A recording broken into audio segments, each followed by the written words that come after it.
Hello, everybody, and welcome to our broadcast of high school football in Vacaville, California, here at Tom Zunino's studio, home of the Vacaville Bulldogs. We have an interesting one for you as the Sheldon Huskies have come to town to visit. My name is Blake Molina, and joining me tonight in the broadcast booth, Miles Meadows, Colin Szymanski. Colin, I'll go to you first. What can you tell us about this Husky team and what to expect tonight? So Sheldon High School, coming out of our beloved capital of Sacramento, California, last week defeated Capital Christian at a score of 26-7. Huskies are 1-0 to start the season and are currently tied for first place in the Delta League Division with Pleasant Grove High School. Now, last season they ended 8-4 after falling to Folsom High School in the playoffs after a brutal 52-8 loss. Man, tough loss for them. But this year, Sheldon offense keys to the game are run, Kamara, run. Running back number 2, James Kamara, senior, 6'1", 166 pounds, had a game last week with 185 yards on 25 carries with 2 touchdowns, leading the team in yards, carries, and touchdowns. He is a true workhorse type of running back who puts all workhorse backs to shame. If Sheldon feeds Kamara tonight, then Sheldon will be eating off a good win tonight. And Miles, what can we expect from this Vacaville Bulldogs team that really just knows how to bring in players on both ends of the ball and their recruiting process throughout the years? And dates back to when I was in high school.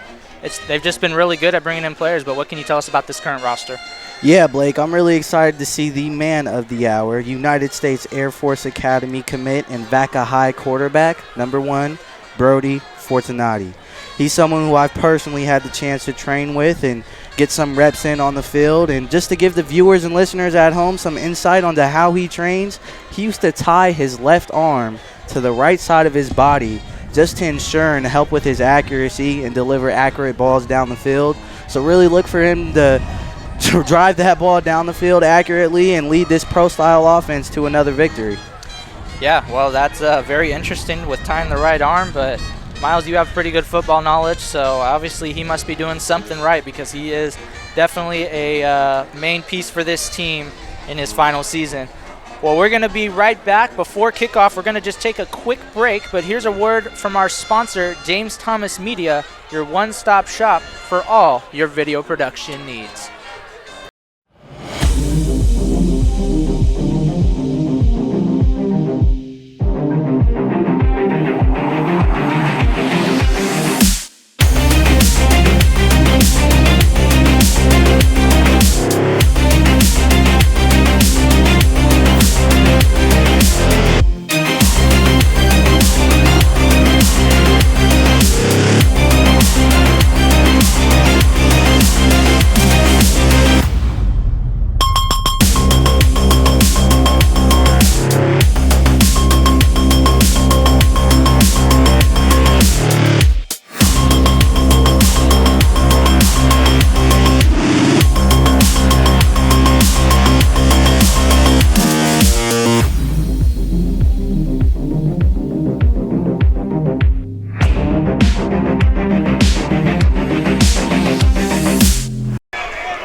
Hello, everybody, and welcome to our broadcast of high school football here on the Solano College Sports Network. We are in Vacaville, California at the Tom Zunino Stadium, home of the Vacaville Bulldogs, as they have some visitors today. The Sheldon Huskies have come to town, and we should have an interesting matchup tonight. Both teams 1-0. My name is Blake Molina. Thank you for joining us tonight on Friday. I'm here with Miles Meadows, Colin Szymanski. Colin, I'll start with you. What can you tell me about the Sheldon Huskies coming into this one tonight? Well, yeah, Blake, Sheldon High School, coming out of our beloved capital of Sacramento, California, last week defeated Capital Christian 26-7. Huskies start off 1-0, and they're currently tied for first place in their division, the Delta League Division, with Pleasant Grove High School. Now, last year they ended 8-4 after falling to Folsom in the playoffs after a brutal 52-8 loss. Whew. Now, this year, Sheldon offense, keys to the game so far, run, Kamara, run. Can't stress this enough. Number 2, James Kamara, 166 pounds, had a game week with 185 yards on 25 carries with 2 touchdowns, led the team in yards, carries, and touchdowns. He is a true workhorse type of back who puts all workhorse backs to shame. So Sheldon wants to feed Kamara tonight, then they will be eating good off of a victory. Yeah, and for Vacaville, we're starting this one hot and fast. Kickoff to Sheldon, and instantly stopped there by the Vaca High team. So, Miles, real quick, this game's kind of starting and going fast. What can you tell us real quick about Vaca High going into this one tonight? Yeah, Blake, I'm really excited to see the man of the hour, United States Air Force Academy commit and Vaca High starting quarterback, Brody Fortunati. He's someone who I personally had the chance to train with and get some work in on the field with, and what I think separates him from your average high school quarterback is his attention to detail. So look for him to dice up this Sheldon defense here today. Yeah, and handoff right to the run game goes Sheldon, and of course that was the guy Colin was talking about, number 2, James Kamara, picking up a couple yards there. Both of these teams are 1-0. Sheldon coming off a 26-7 victory against Capital Christian, as Colin mentioned, and Vacaville's coming off a 43-0 win against Davis. They actually started the last season against Davis and won 48-7. So Vacaville's offense starting strong, and their defense is always reliable. Ooh. Oh, a little shift here from Sheldon. Defense shifts worth it. Yeah, impressive. Kamara again, the handoff, and he's going to get stuffed by that gritty Vaca High defense. Now, Blake, you were just saying Vaca High 56-0. That is a shutout. It's like we like to call it in the business. That is a shutout. That is a great job by the defense last week, and it's going to be a true battle by the running game against this Vaca High defense. They're going to be tested tonight. Yeah, Fernando Lopez on that last tackle, stopping Kamara. He's been one of the guys on defense this season. 3 total tackles, a couple solo, and he's been in the mix for sure. A little handoff from Kamara, and then they do a little pass. But again, Vaca High defense is shutting them down. That wasn't Kamara. That was number 10, Demaria Harden, who had 7 attempts for 76 yards and a touchdown last game, as this Sheldon team is very run-heavy.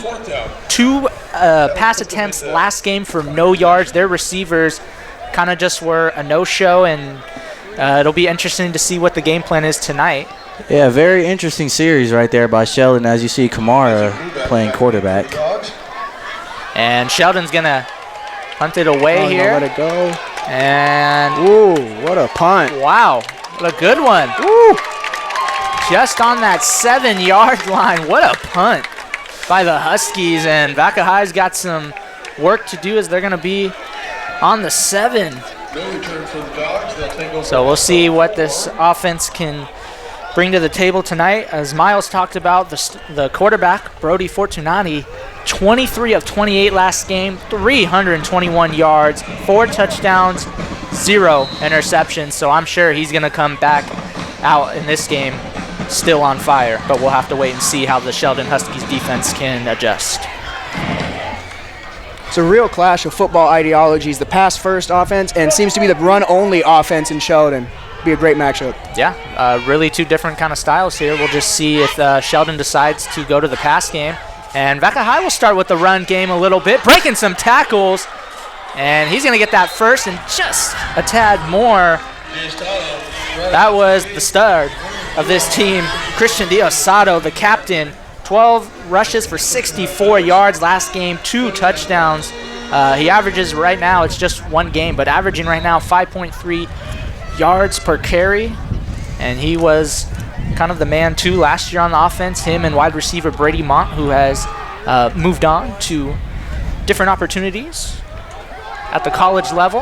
Fortunati, step back, nice pass, and oh man, a lot of room in the open field, and trying to hang in there. Number 14, Jaden Benon Santos, the tight end, picking up a nice game. See him coming out there from his 4-point stance, coming out on what I believe was a 10-yard out, came out strong, and no one on the Sheldon defense picked him up. And you know what really made that play? Number 17, Isaac Bubak, senior. He made a key block further down by the 40 and 50-yard line, gave him an extra, at least 5 or 7 yards extra room to run there. Yeah, Boombak is kind of that guy who's wide receiver 2 or 3 kind of overlooked, but man, he can do some damage to you if you leave him open and give him some space to create. So 1st and 10 here. Ball's on about the 48 here. And False start, jeez. Yep, some dirty laundry on the field already. Kind of hard to see where I was, but yeah, false start. So that'll be on the Bulldogs, and that is going to back them up. First and 15. 5 yards back. Yeah, but just going back to that last play, as you saw Brody drop back right there, you're going to see a lot of that. Just him completing passes in rhythm. Just taking his three-step drop, get to the top, and just let it rip. All right, Brody here, looking, and nice catch. Ooh. And that'll be a first down and a little more change there. That's going to be number 17, Isaac Bubak, who we were just talking about. Don't leave him open or give him any space. He can hurt you. And once again, Brody just sitting real comfortable in that pocket. Just once again taking that three-step drop, hitching up, and just firing that one out.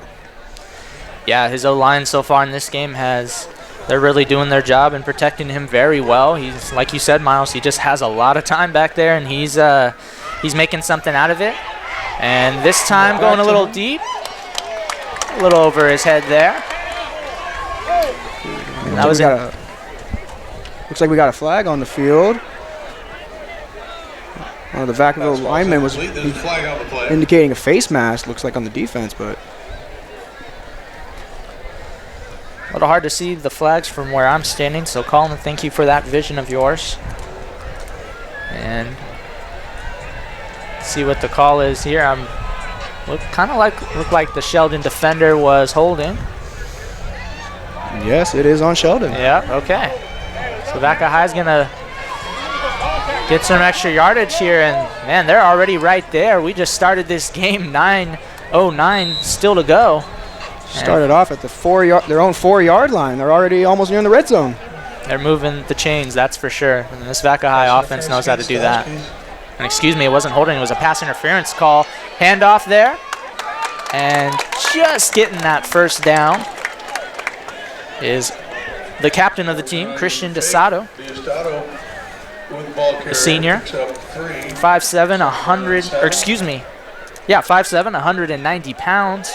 He's definitely probably their workhorse, but also he can give you some power. He can kind of truck through people every once in a while. And Diosdado is really a solid dual threat running back last week with 4 receptions for 53 yards and a long pass of 38 yards. So he's a dual threat. Fortunati steps back, looks. Oh, a little miscommunication there. That would have more than likely potentially been a touchdown. That was COC, intended for COC. Volkswagen behind the pool. Yeah, I see what Brody was seeing there, the one high safety. You kind of just want your slot guy right there to ride the seams right there, just turn around and whip his head around and catch that ball. But as you see, he kind of veered off his route towards the middle of the field where the safety was when Brody led him back the opposite way. Yeah, and real quick with these two teams, last season the Huskies were 8-4 and 4-1 on the road, so they're no strangers to winning and being comfortable on the road. But on top of that, Vaca High was also 8-4, but they were 5-0 at home, so they definitely play a lot more comfortable. Nice pass on the run by Fortunati, and COC is gonna almost get there. I believe he was stopped on the 2-yard line, so. Nice vision and running there from Fortunati, but getting the redemption is COC. And they're in scoring range here. Let's see if Vaca High can capitalize. Right back to him after the incomplete pass on the seam. That was almost a sure shot for the end zone right there. Gets him across the middle. Gets him right down to the 2-yard line. 1st and goal. And good job there by the offensive play caller, just getting Brody outside the pocket and letting him work. All right, 1st and 10 here and a handoff, and it looks like, yes, he's in. Vaca High's on the board. It's a touchdown. And that looks like Diosdado. What a surprise. Truthfully, I'm not surprised, but, you know, he's a good running back. I just think he fits Vaca High's system, but in general, if he was to go somewhere else, he could thrive. He's just, I think, an all-around good running back, and he definitely has a bright future ahead of him. And now we're going to line up here for the extra point. Micah Navarro, the senior kicker punter. Familiar name for the kicking squad here. And that's going to be easy peasy for him. It is 7-0 here in this first quarter. Just under 8 minutes left. Vaca High working well and fast, like you said, Colin. They started on their own 4 and really just drove them up the field. So I'm sure we'll probably see more of that tonight, but what a good first strong drive from Vaca High. And that's an offensive dream right there. Runs working, passes working. Seems like anything you call, it's going to work. And just to point out that Vaca offensive line, I mean, they're getting 3-4 yards a push. 1 to 2 is good. So when you're getting 3 to 4, I mean, you can run the ball all day. I'm glad you mentioned the O-line. No pressures, it seemed, on Fortunati. He's had all day in the pocket there. Hopefully, maybe Sheldon could get a little pressure on him, get a little uncomfortable. Maybe they have a shot in this game. Yeah. Oh, yeah, definitely. And I'm sure, Sheldon, a lot of these teams, not just Sheldon, know what kind of juggernaut Vaca High is and can be. So I'm sure, I would hope these teams have their adjustments ready on the offensive end and defensive side. And we'll see what the Huskies can do here. Navarro's going to punt that one away. And, instantly getting stopped. Vaca High special teams doing a good job there as the returner, Alonzo Loretto, doesn't really get too far, and the Huskies are going to take over on their own 30-yard line, just about. Yeah, Blake, as you mentioned, it's a run-heavy team, and that's because, as you can see, they're coming out in a Wildcat set. Kamara, the running back, taking direct snaps, so Vaca High's loading that box and trying to get some penetration. I'm a big fan of the Wildcat, and I haven't seen one in a while, so this is really cool. Unfortunately, Kamara gets stuffed trying to run the Wildcat, and he's going to lose some yards there. But, Vaca High, when I was, watching their games back when I was going to high school a long time ago, they used to run, they were famous for running the Wildcat, and they used to do it to just almost perfection. I remember one of them, I believe it was my junior year for varsity, they did a Wildcat and got a 70-yarder off on the Wildcats, so the Wilsey Wood Wildcats, so don't be ashamed. High snap, and Vaca High recovers it, and that's going to be another touchdown, this time on the defensive end. Guess who? Noah COC. COC! What a recovery, and unfortunately the snap was a bad snap for Sheldon, but just Vaca High being aware, nice recovery, and that gets them another score. It's 13-0 with the extra point on the way. And that's just taking opportunities right there. Vacaville defense getting pressure. They had the pressure already. That play was blown up before the snap, but man, be able to pick it up and run it back, get points on offense and defense, that's something huge for them. And if I had big number 66, Jose Medina, lined up in front of me as a center, I'd be snapping it over my QB's head too. So. All right, here comes Navarro with the extra PAT. Again, as I say, it's easy peasy for him. He's just one of those kickers, punters who's just very accurate, and he doesn't miss very often. So Vaca High 14-0, and early, they're jumping ahead early as we're only in the first quarter and plenty of time left in this game. Anything can happen. As we saw in our last broadcast, Rodriguez got down 20-0 in the first. A brawl broke out, kind of changed the momentum of the game in a way, and then second half came around, it was all Rodriguez. So, truthfully, I don't think we're ready to. We can't count out the Huskies just yet. Oh, definitely not. It's way too early. Yeah, so we got 7 minutes left in the first quarter. There's way too much time left. Yeah. So hopefully they're not putting their heads down. They're still, their coach is still giving them the pep talks to stay in it, because a lot of teams, you go down early, you start to put your head down, and the negative thoughts come out. So let's hope this Husky team can stay positive and motivated. And Navarro, nice kick there. And, looked like a little miscommunication as two Huskies on special teams went to receive the punt, I believe it ended up in the hands of number 54. Or 62, A little hard to see from here. Number 20, Christian Peck on the stop. That's Giancarlo Escobar, Jr., 5'10", 180. All right, and Vaca High's defense right back on the field after their fumble recovery touchdown. We'll see what they can do, and we'll see what this Husky team does. Let's hope we get to see the quarterback get some reps in here. And nope, right back to the Wildcat. Kamara the handoff, and again, Vaca High's defense just all over him. DeMar Harden gets stopped there. Ciosi in the back. And this Sheldon Huskies offensive attack just proving to be one-dimensional here just from the Wildcat personnel. I think if they want to have a shot at scoring points and moving the ball, they're going to have to mix it up. Yeah, you can't be one-dimensional in general, but against a Vaca High team, you definitely can't be one-dimensional because, again, their defense can get you, and then, if they take over on offense, I mean, it's a different story. So let's hope this Husky team switches it up, and they do. Oh, my gosh, pass. A pass, and picked off, and that's going to be a pick six for the Bulldogs. Kobe Ortiz, the only person on the team with a sack, and he gets the first pick six for the Bulldogs this season. So well done, number 40, Kobe Ortiz. First pass, and it's a picked off. That's got to be so disheartening for Sheldon. 2 touchdowns back-to-back on defense for Vacaville. Yeah, Mario Orzoco, the quarterback there, number 15. I'm sure he's a little down in the dumps right now, but again, still plenty of time. Keep that head up and, just play through it.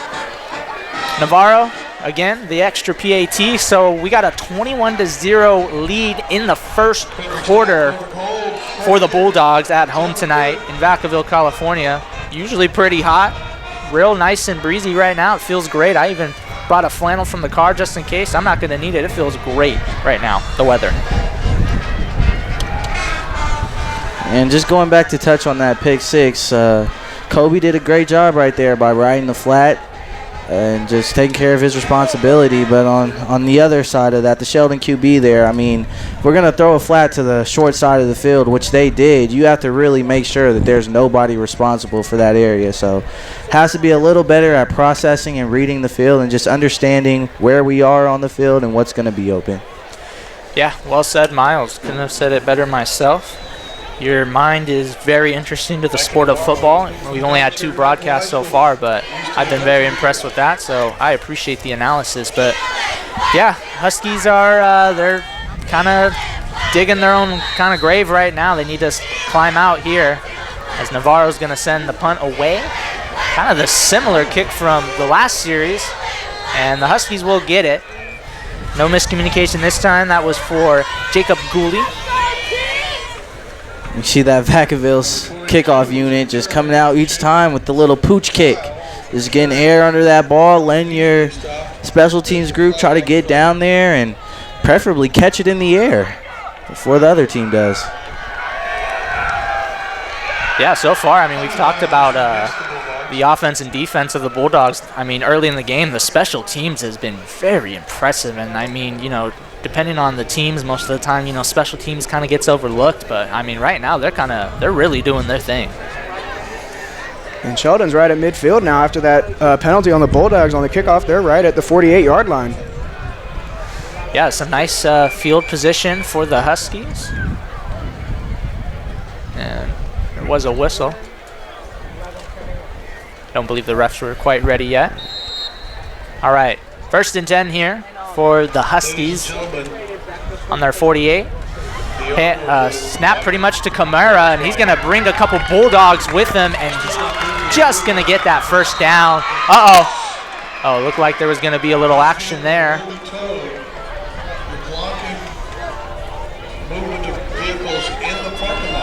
Ooh, glad that didn't escalate. Looked like there could have been a potential fight there between the Sheldon Huskies and the Bulldogs.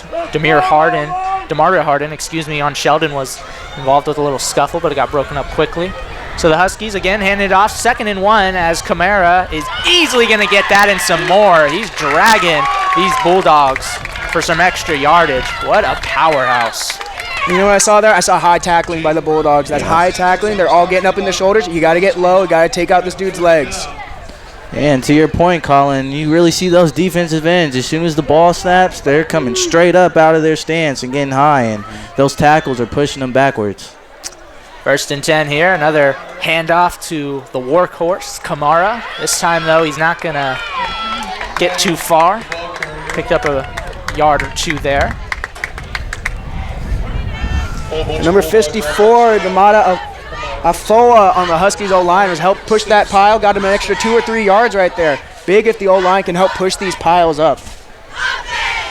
Yeah, definitely. No doubt about that. 1st and 6 for the Huskies here.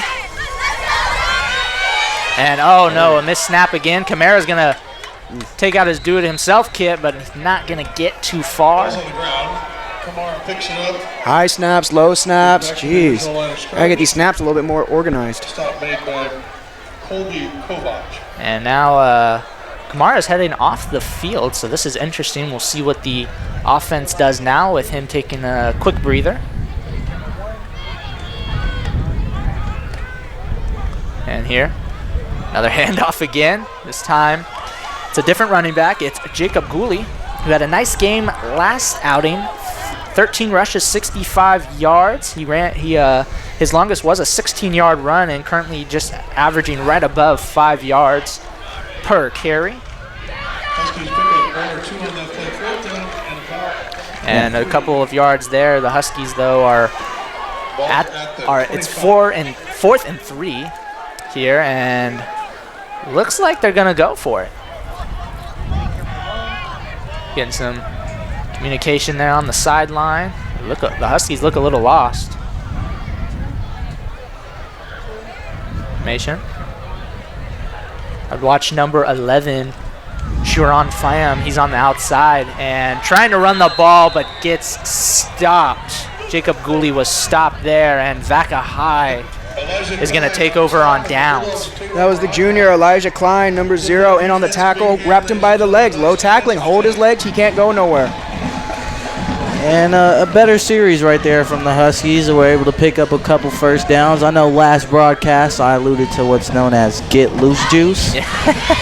You're not going to see much of that with the Huskies, but what you will see is a lot of hard, tough, and nitty-gritty running, as you saw with them just pushing those piles and getting nasty down there in the trenches. Yeah, and I'm really not mad at them really for going for it on 4th down. I think that's kind of a smart play. I mean, you're already down 21-0 anyways. They really won't kill you, and you're right there as D'Asando is breaking tackles. He's still going. Oh, but he lost the ball. Luckily, it went out of bounds. Oh, man, he would have been gone. He was planning his touchdown dance too early. He started planning at the 50-yard line. He was going to spike the ball and just dropped it. Oh, I'm sure he wants that back, and I know he's beating himself up just the way he is, the captain of this Bulldogs team. Well deserved of that. Him or Brody, either or for me, would get my vote if I had a choice. Now, would that be some get loose juice right there? That's get loose juice. That's the epitome of get loose juice right there. We might have needed to come up with a new term if he would have broke those tackles and scored. Fortunati stepping back, and just a little high there. Would have been a nice catch. Ooh, that would have been a tough catch. You had the safety coming in. He was about to light him up. If he held on to that, that would have been a great play. But that's a kind of scary pass for a wide receiver to try to make on your quarterback. You got to see that. Got to put it in this safe spot for your receivers. You don't want to get them blown up like that. You want to make them last the whole season. Right, just Brody let him up a little bit too far up the field. That one, you just want to place it right there on his back shoulder. All right, 2nd and 10 here. Just under 3 minutes left in the first. Fortunati looking. Oh, just a little high. And that was intended for receiver Aiden Wong, number 5. Just a little high again, so it'll be 3rd down now for the Bulldogs. Let's see what they decide to do. They're testing that one-on-one coverage. Last week they had a 41-yard bomb, one-on-one, same sideline like that. They're trying to test it right now.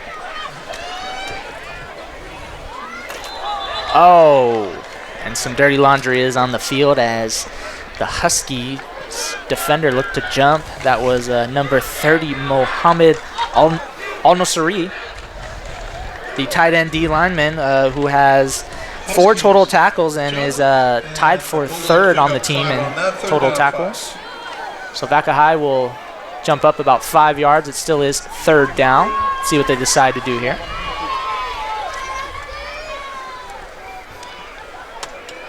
Fortunati looking to the sideline. I believe the coach saw something he didn't. And snap. Fortunati scrambling a little bit on the run. Oh, man, that would have been a great pass. Fortunately, the defender and the wide receiver tripped up. That was intended for Isaac Buback. Yeah, just cover one right there from the Sheldon defense. So Brody right there trying to just had the free reign to pick your poison. Just wasn't able to connect there with the comeback route. 4th and 5 now. And it does look like the Bulldog offense is still out there. Penalty, it looks like, on the Bulldogs. They're going to get backed up. Oh, there was a penalty on the Bulldogs. Now we got a 4th and long instead of a 4th and 5. This changes your play scheme so much right now.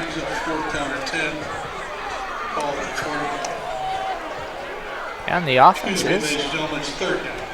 Oh, okay, yeah. I was going to say, they're getting backed up. Okay. Yeah, the offense is out there. It is 3rd and 10 now. They are backed up. So technically they get another shot, one more shot here to see what they can do. If they can get a first, if they can get a score. See what they decide to draw up here. Diosato in the backfield. Looks like Sheldon's declining the penalty and making them go for 4th down. All right, interesting. So, yeah, that'll bring out the punting unit for Vaca High. I kind of like that move by the Huskies. Pretty smart. Don't want to give them a chance. Vaca High's offense has been kind of cooking. So, you know what? That's pretty smart. I'll give them that one. Kind of cooking. They only had the one drive. They had the 196-yard drive, but hey, cooking they were. I was gonna. Hey, they cooked on that one drive. I mean, they started at the 4 and brought it back. Navarro, the punt, nice one here, and no, they dropped it. Special teams, Movery Liggett dropped that one.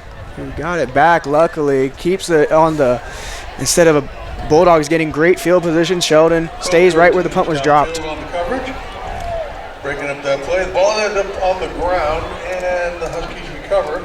Yep, good recovery for the Huskies. That could have been all bad if Vaca High would have recovered that one. They would have been right there and would have had many opportunities to score from close range.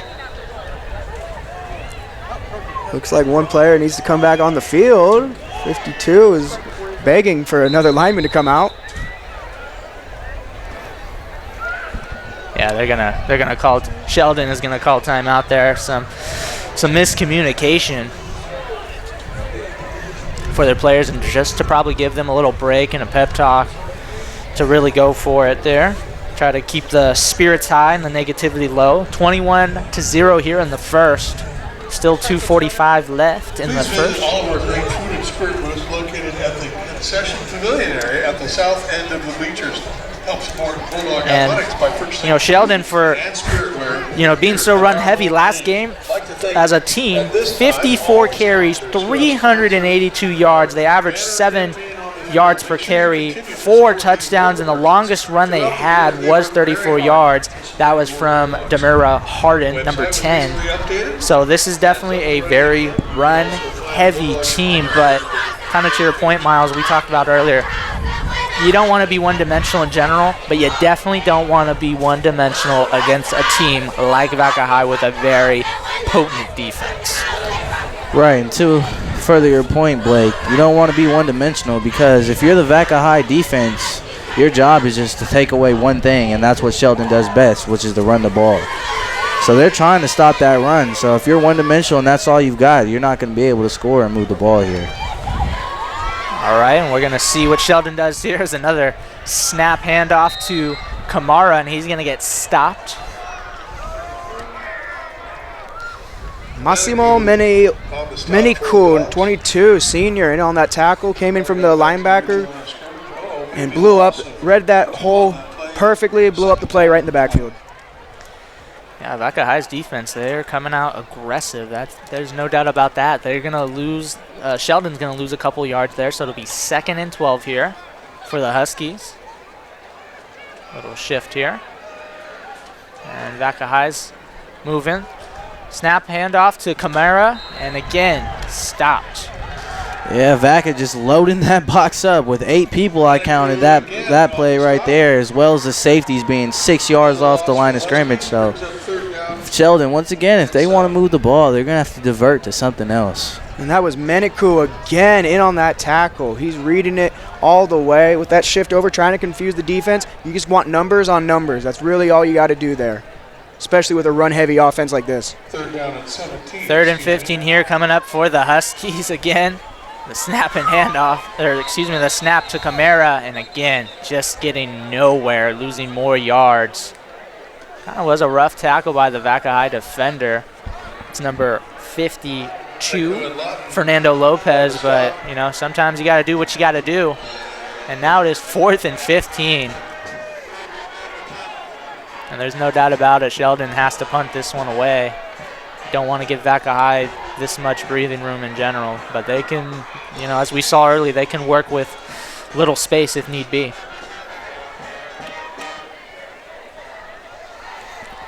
Clock ticking down here as the first quarter is going to come to an end very soon.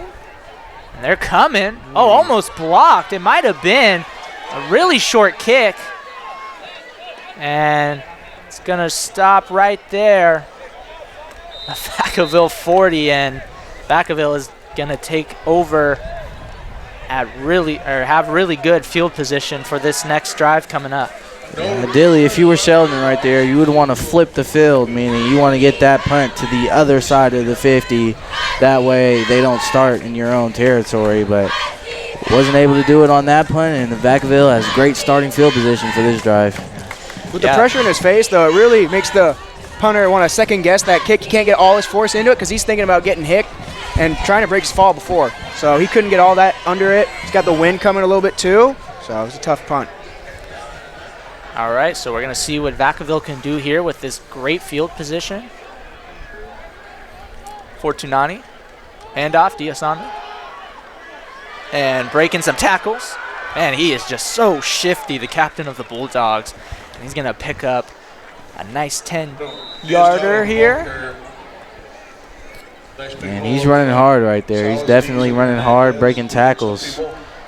Sheldon needs a little bit better pursuit. Got to have more than one guy hit him at once to bring him down. And then, yeah, I was going to say, I wondered why the clock stopped for a moment. So it's running now. About 18 seconds left in this first quarter. Vaca High with a 21-0 lead and just really doing it on in all the ways they can. Ooh, passing touchdown.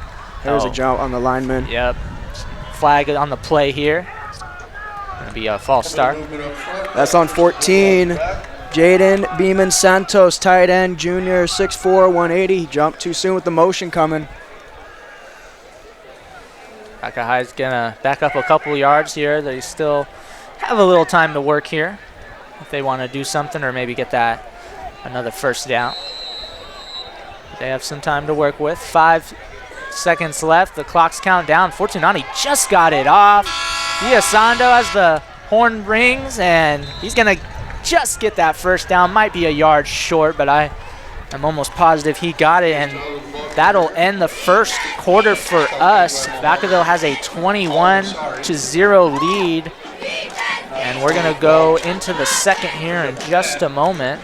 And right there on that last play, what really made that hole wide open for him was number 7, Edgar Hernandez, guard. He had his defender in the backfield, but he just shifted his weight with him, shielded him off with his back, and made a wide open lane for the running back to go right up. Yeah, just to touch on that some more, Colin, number 14, Jaden Beeman Santos, pushed his defender about 5-6 yards down the field, really opening that play up as well. Made up for that false start. He got 5 yards back. He pushed the dude 5 yards back where he was, man. Right. Yeah, once again, that's why they were able to run the ball so effectively. Just those up front, those blockers up front, just really able to get a good push, that O-line, and create good and wide open and huge running lanes for that running back. Yeah, and we talked about how one-dimensional the Huskies are. Vaca High on the season so far, this is only game 2, but as of right now, for the run game, 31 carries as a team, 180 yards, just under 6 yards per carry, and they have 2 touchdowns as a team. And then on the passing end, they have 23 receptions, 321 yards, 4 touchdowns, and they have a long catch right now of 41. And they're doing it without their star receiver from last year, Brady Mont, who was a senior and moved on, but this is really impressive. He was really a big part of their offense, especially as the main receiver. So they're doing a great job without him, and they're really just firing all cylinders here. And Oh, some flags come out on the play. That was That's a horse collar. Yeah. If I've ever seen one. that was number 19 receiver Tommy Johnson, and yeah. Coming on that jet sweep from the far side, trying to get it towards Sheldon's sideline, and maybe a little frustration right there with the way he was tackled. It was no malicious intent at all, but frustrations build. Not harsh tackle, but horse collar tackle nonetheless. Penalties holding against the Dogs, face mask against the Huskies. Oh, there was also a holding call on the Bulldogs too, so that should offset the penalties because Sheldon got called for a face mask.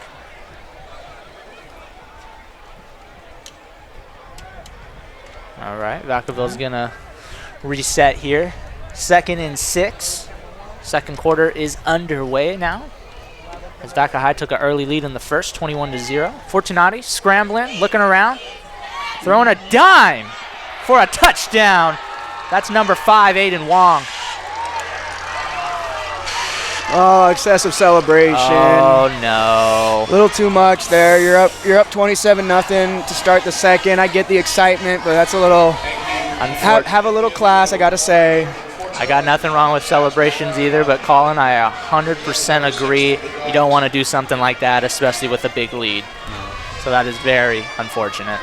And I get it with the theme. Looks like surfer theme in the student section, riding the waves, but. Yeah, just a little too much. Again, nothing wrong with celebrating, but just a little too much, especially with the kind of lead you have early in this game. You don't want, you don't want to give off those type of vibes to the other team and stuff. You want to show them who you are. You want to show them you're him, but you don't want to overdo it necessarily. You want to be him. You don't want to be that guy. There you go. Well, very well said. Very well said. So we're gonna get ready here for the extra point. It's 27-0. Vacaville has the lead.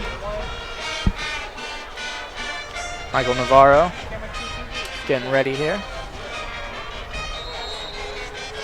I wonder if this guy kicks the ball with his eyes closed every once in a while. I mean, he's really, like, even going back to last year when I first was doing this, I mean, he's automatic. I mean, extra points. He was one game he had like 4 field goals. I mean, he's really just automatic as he gets that one to go.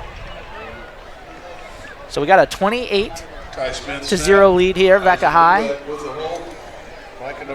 Now, does Sheldon really start to prioritize some pass a little bit, get some play action going? Because the run's not working, ladies and gentlemen. I know the first pass they did, pick 6, but that shouldn't deter you from it. You're down 28-0. You got to try something else a little bit, down early. Yeah, I can admire their offensive coaching staff's persistence when calling the wildcat and run plays, but you tried that for a whole quarter, didn't work. It's time to mix it up and try something new. So I agree with you, Colin. I think that it's time to go to the spread offense, widen them out, get your receivers in the game, let them play, get your quarterback out there and throw the ball. Yeah, Sheldon is very run first, but they have so many different guys that can run too. They had 4 running backs go for over 50 yards in their first game. I mean, that's really just shows you the kind of depth they have. But again, I agree with you, gentlemen. I think you need to switch it up, and you need to get your quarterback's confidence going. Miles, you're right. Throw the pick 6, but you can't put your head down. You got to pick it up and try it again. If you throw another one, you throw another one. You just got to, you got to switch it up. Vaca High is reading you early, and, if they keep doing that, this game will really get out of hand kind of quickly. And Sheldon could get some real good field position here with the penalty. It backs up the kickoff, 15 yards. This could be a real switch moment for them. They could finally get on the board. All right, here we go, Navarro. Kicking it off. And and that ball is out. Oh, but a flag comes out, and Vaca High's going to recover it. There is a flag, though. That was a brutal hit. Wow. Might be helmet to helmet or leading with the head. Can't do that in high school, but, man, what a hit to get this team more fired up than they need to be, up 28-0. Yeah, Matthew Parks recovering that kick for Vaca High, so we'll see what the flag is on here. Yeah, that one, ladies and gentlemen, is what we call a hit stick. Yeah. Oh, indeed. definitely. Yeah, that's the right call. Right call. You don't want anyone to get hurt. You don't want any more concussions than football already gets a bad rap for. But man, what a hit! No doubt about it. But again, you never want to see that. So we'll see what the Huskies do now. Maybe that'll be a little momentum for them, kind of get that fire started for them. But he got up okay. No harm to him. Player got up just fine. Yeah, it didn't look like any injuries or anything. That's always a good sign. But again, man, that was, Miles said it best, that was a hit stick. I mean, that was just a straight hit stick. Looks like they're going to take some time. Yeah.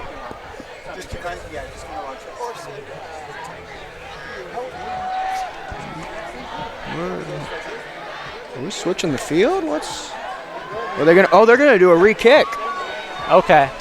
All right. I wasn't 100% sure, but yeah, that's what it is looking like. It looks like they are gonna re-kick it. So. Ooh, this backs it up even more. The kicking off inside the 20. Yeah. I don't know if I've seen a kickoff inside the 20 before. I haven't either. This is gonna be really interesting, but if I can say one thing, if Michael Navarro's your kicker, I think you're still you're in pretty good hands still, no matter where you are. But you could still probably get it down to the 40 easily, or the 30. Help get some decent position for your defense to stop him. I will be wildly impressed if he gets this one to the 30. With a bounce, maybe. You never know. Maybe. Oh, Navarro, he's got a leg. It would not surprise me if he gets it to the 30, that's for sure. He definitely has a lead. And we're going to do the re-kick here. All right, so a re-kick here after that helmet-to-helmet hit from the Bulldogs. They actually would have recovered the kick if that play didn't happen, but here we are. We're re-kicking, and it's Michael Navarro here. That's to the 30. Oh, nice kick, but couldn't hold on. Special teams, Sharon Pham gonna get stopped there. And Navarro got every bit of that he could inside the 35, between 35 and 30. Yeah, if I was a betting man right there, I would have lost some money because he booted that one. I'm impressed.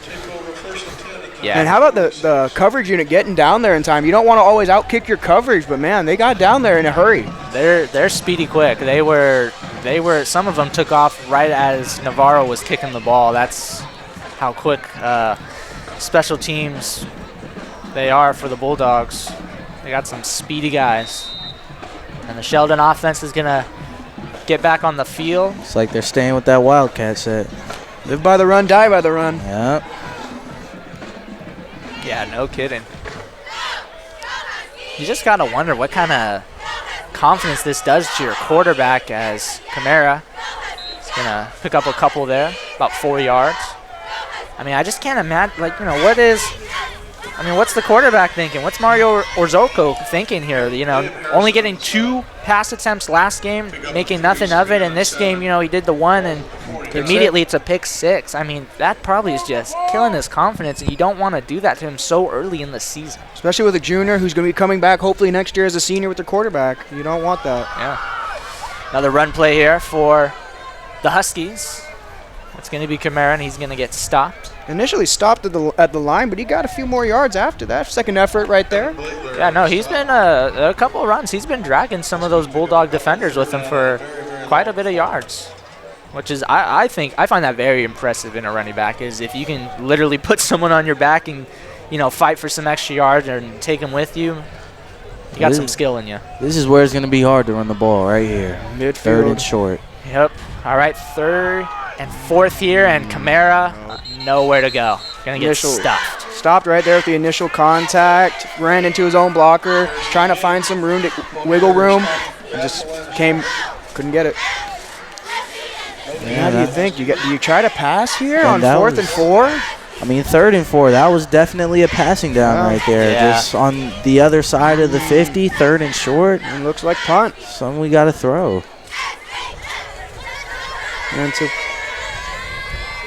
Into punt. That's 26, Savi Sandu. All right, Sheldon's going to punt it away. Ooh, special teams for the Bulldogs. I almost got that one. Running into the receiver. Yeah, okay, there we go. Yeah, he was getting ready to fair catch it, too.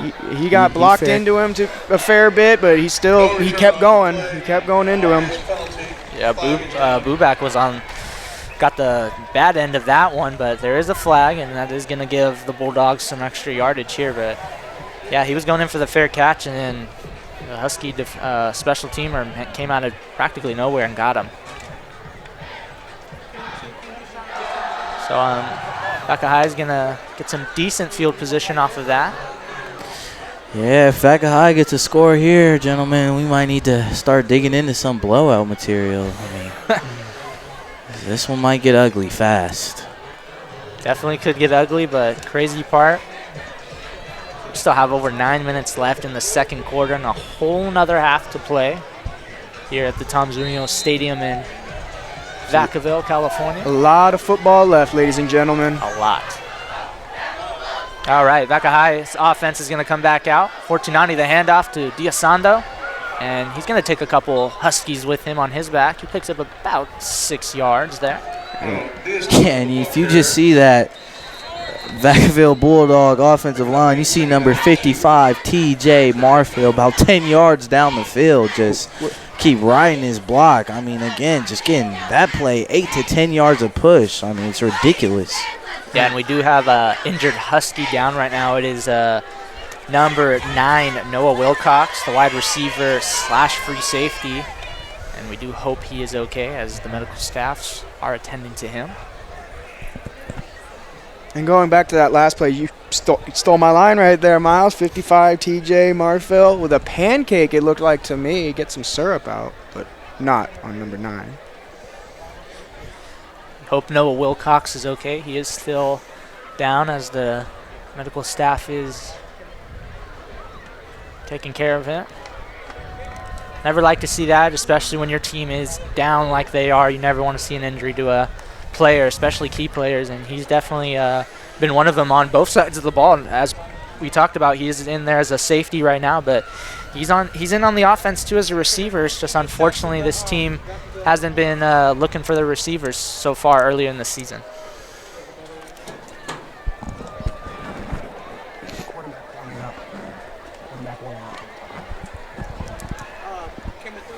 And with this slight timeout for the Sheldon, we see number 15, Mario Orozco, warming up in the shotgun. Do they try to switch it up and try to get the pass going in as number 9 comes off the field? Malachi Savage. He's walking off under his own power, which is always a good sign.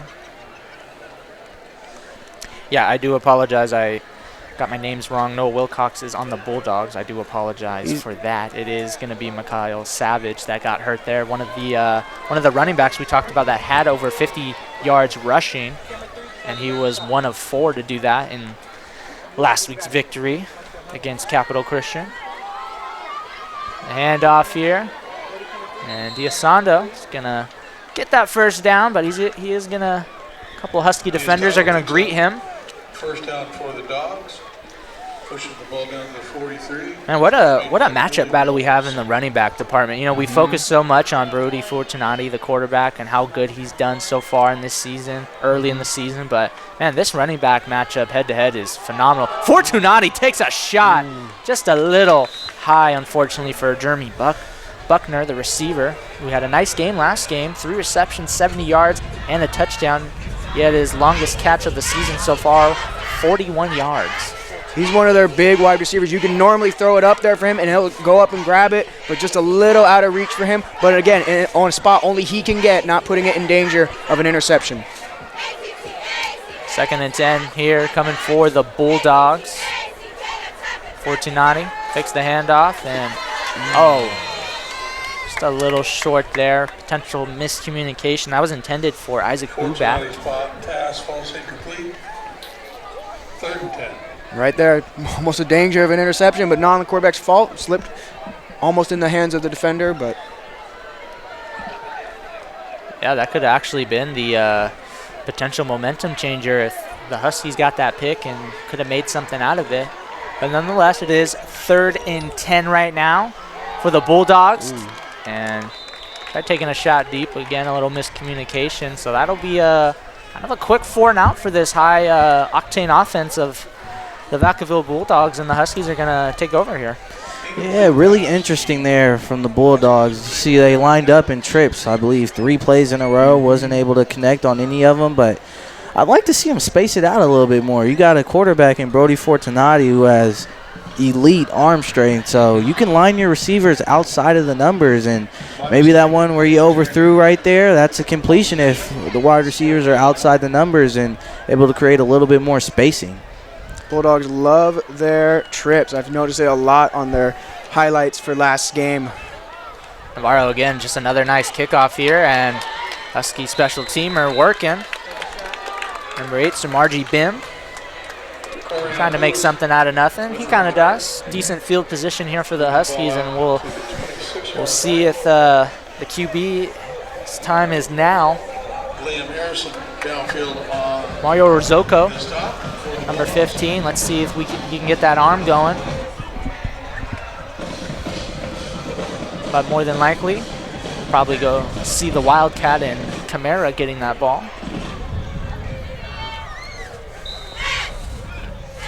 Yeah, or Zuko's not even out there. Wow.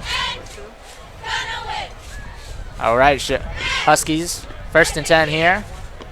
Again, none of that Wildcat offense and getting stuffed once more. And that was Seosi once again, that big defensive end, just blowing up the line, tackled him right in the backfield. I don't know how they can stop him tonight. He's been all over. Yeah, once again, the offensive line getting 0 push, on that Bulldog front 7 there. So another play blown up in the backfield. All right, 2nd and 10 here. The Huskies, again, Wildcat. This time Kamara will pick up a little yardage this time.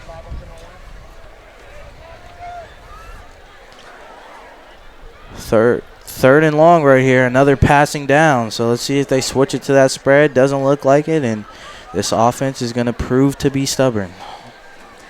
Yeah, very stubborn, a little, I don't want to almost say questionable because it's so early in the season and, we still have another half of football, but I would have thought by now you would have made those adjustments and got that quarterback, got your quarterback going, but it's not working. Nice little fake there from Kamara. Unfortunately, the Huskies don't get anything out of it.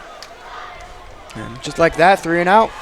Yeah, Vaca High went 3 and out. Now the Huskies went 3 and out, so we'll see what happens now. no pickup. Yeah, nothing gained there for the Huskies. Vacaville's defense is proving themselves and showing that they are the top dogs around here.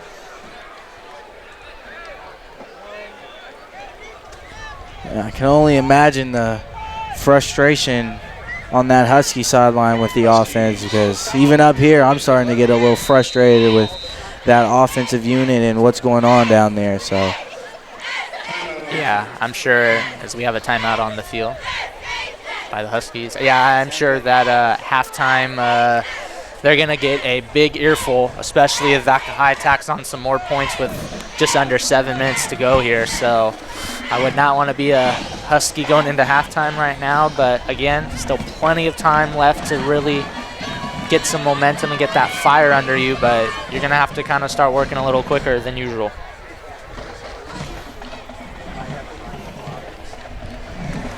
And again, and just taking a look at the matchup between these two teams, as we all know by now, Huskies a run-dominant team, but you just look at the two sides. I mean, from a physicality standpoint, the Bulldogs a lot more physical than the Sheldon Huskies. I mean, just from player-to-player comparison. So if you see that matchup and you see that, these guys might be a little bit bigger and stronger than us, we might have to switch it up and go to something different.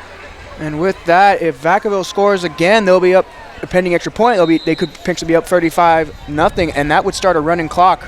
This game could be over quicker just by the running clock and the rules. Yeah. Oh, I believe a Bulldogs had to have touched that, at least gotten a tip or something. That was not a great punt. Got a Sheldon bounce, though, to get it on the other side of the 50, but still, that was a shank punt, but nonetheless.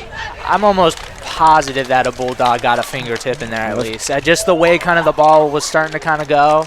If it was touched and Sheldon picking that up, that would have been a live ball and they would have been able to get it, but so it was not touched. But pressure is really affecting the punting unit.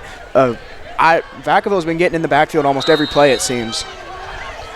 And yeah, they're just, Vacaville's just so aggressive on offense, defense, even special teams. I mean, they're special teams. They come to hit. Handoff here to Diosando, the captain. Oh, a little stiff arm, but couldn't get away. Picks up about 6 yards there. And that was number 3, Movari. Leg it in it, and the first contact got the stiff arm, but hey, still slowed him down to bring him down with number 30. But getting 5 yards up the field and then first contact, that's tough to do with your D-line not getting enough push on him. Yeah, if you're the Bulldogs here, I believe we got to just stick with the running game. I mean, we're getting 7-8 yards a pop. Yeah. So just stick with it all the way to the end zone. Run to set up the pass. Fortunati stepping back, and he's going to take a shot here. Oh, yeah, he's going to get that call. I didn't know. It looked, there were some hands. That's going to be called on the DB, number 18, William Edwards. And that was intended for Levi West. Last week had a great game, 2 touchdowns, led the team in receptions. 6 receptions, 95 yards. He seemed to be Fortunati's go-to target last week. Haven't seen him this much in this game, but going for him right there on the deep pass. But hey, PI just as good as a catch, in my opinion. Yeah, Levy West is one of the weapons. I'm a big fan of Jermaine Buckner. He had a nice, solid game, as we talked about earlier. Also, Isaac Bubak's kind of been getting kind of the early workload so far. We've seen quite a bit of him. Just really hasn't, no big plays, but he's getting those smaller yards and really been kind of reliable for Fortunati tonight. As we go to 1st and 10 here. Handoff, Diosando. Looking for the holes. Oh, but there flag is in the a backfield. flag. And a little extracurriculars on 55 and 34. Almost had a blind side pushing him to the bus. It's the big man for Vacaville, TJ Marfil. I don't think you want to pick a fight with him if you're smaller than that guy. It's a big guy, and he knows how to really kind of handle himself on the field. Yeah. All right, so pushing the back. It's going to actually go against the Huskies. I thought there was a holding on Vaca High side. Jose Medina with that block. We got a penalty on that play. 1st down and 20. Oh, yeah, I was on Vaca High. Okay. Big 1st and long here. Fortunati. Sando's going to be a pass catcher. Oh, yeah, you can't get in your stance after that. I don't know why he did that. Nope. That's 11. That's Ciosi. I don't know why you get in your stance like that. There's no need. Oh, man, he's kind of hearing it from this Vaca High crowd. A little harsh on the poor guy. He just had a defensive touchdown for you. Wow. All right. Well, hey, you know what? I have to say I kind of like that from a fan base. You don't want to be too nice to your players, but, boon them when you're up 28-0 after, and you made a big play in this game. That's kind of crazy. But, hey, you know what? It builds character for these Bulldogs. You know what? I'm on board. Expect nothing less than perfection over there. Yeah, no doubt. 1st and 25. Pass again. Fortunati. Just a little above his head there for my guy I was just talking about, Jeremy Buckner. And good pressure there by number 30, which I believe forced that incompletion, or at least the bad ball right there. Was just able to get in the face of Fortunati, make him uncomfortable, and wasn't able to deliver a nice and accurate ball. And number 30, that's Mohammed Al-Nasiri, senior, 6'2", 180. Yeah, he was very active in last week's game. He had 4 total tackles. And now the Bulldogs, they're backed up a little bit, kind of have their backs against the wall where they're at on the field. Fortunati, nice vision, but just couldn't hold on to it. That was for Levi West. And that's what I was saying. You don't want to lead your receivers like that into danger. I led him right to the safety. He was defenseless with that. No defenseless hit there. It was a clean hit. Way to break up the pass. But Fortunati's got to know a little better than that. You can't lead him in danger like that. Yeah, once again, I mean, the Huskies have sat in cover 1 coverage all day, meaning they have one high safety roam in the middle close. You got to know that as a quarterback, like Colin said. But tried to force that one into coverage over the middle, and his receiver paid the price. Bim on the making the big hit there on West. and he's kind of that utility player, can play multiple positions. He plays wide receiver, corner, and free safety. Nice catch and nice pass by Fortunati. Not going to get too much, but what a catch. That's Isaac Bubak getting some work in. And you hear after that hit, this Sheldon crowd's getting a little into it. They're happy with some hits. They're trying to get the defense, trying to get them fired up, trying to get a stop here, trying to get the crowd into it a little. Yeah, nice cover 3 look there by the Sheldon defense. Flat defender was able to play that flat right there, make a nice play on the receiver after the catch, bring him down without getting any yards after catch, and pick up the stop there on 3rd down. Yeah, for Vaca High, that leads to 4th and 15, so Navarro's going to punt this one away. This is kind of coffin corner punt you want. Can't go too deep.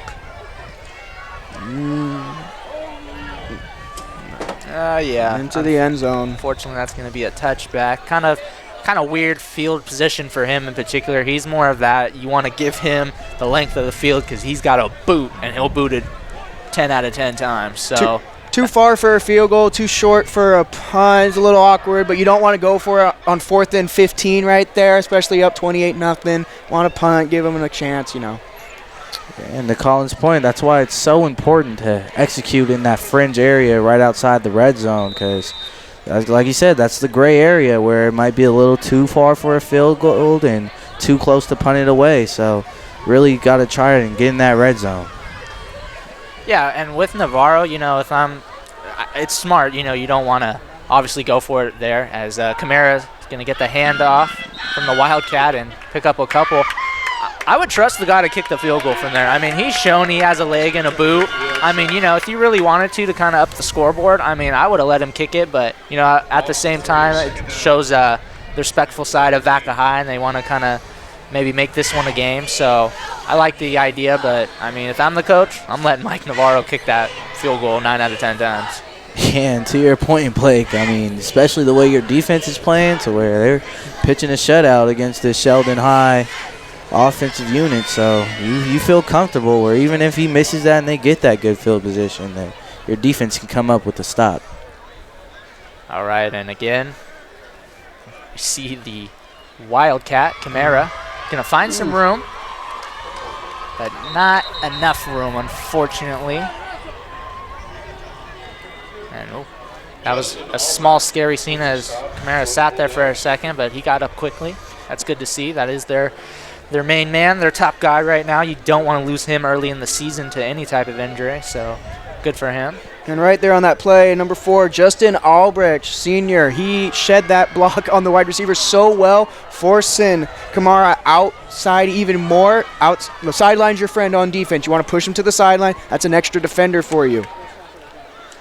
And already 3rd and 15 for this Husky offense as they just got the ball. We just have about 2:30 left in this first half. Camara is going to get absolutely stuffed, and I mean stuffed, by that Bulldogs defense. A lot of guys in there. A lot of guys contributed. I'm going to give the credit, though, to COC. He was in there. We got a streaker on the field. He's at the 40, the 30, the 20. No one even notices him except the crowd. We have a streaker, ladies and gentlemen. And he's got wheels. He had wheels that no one noticed him until he was at the 40. Yeah. No one. That was a blink and you'll miss it. Yeah, it was quick. They're going to reestablish themselves here. Real interesting. All right. So Sheldon's going to punt it, and they're going to get blocked. Oh, no. Oh, man, that's not good. At the 2-yard line. Wow. And they've been getting pressure all night on that punt. It's just a matter of time. You were thinking the last 2 punts had to be tipped. That was for sure blocked. Number 45, Colby Kovac, getting that one.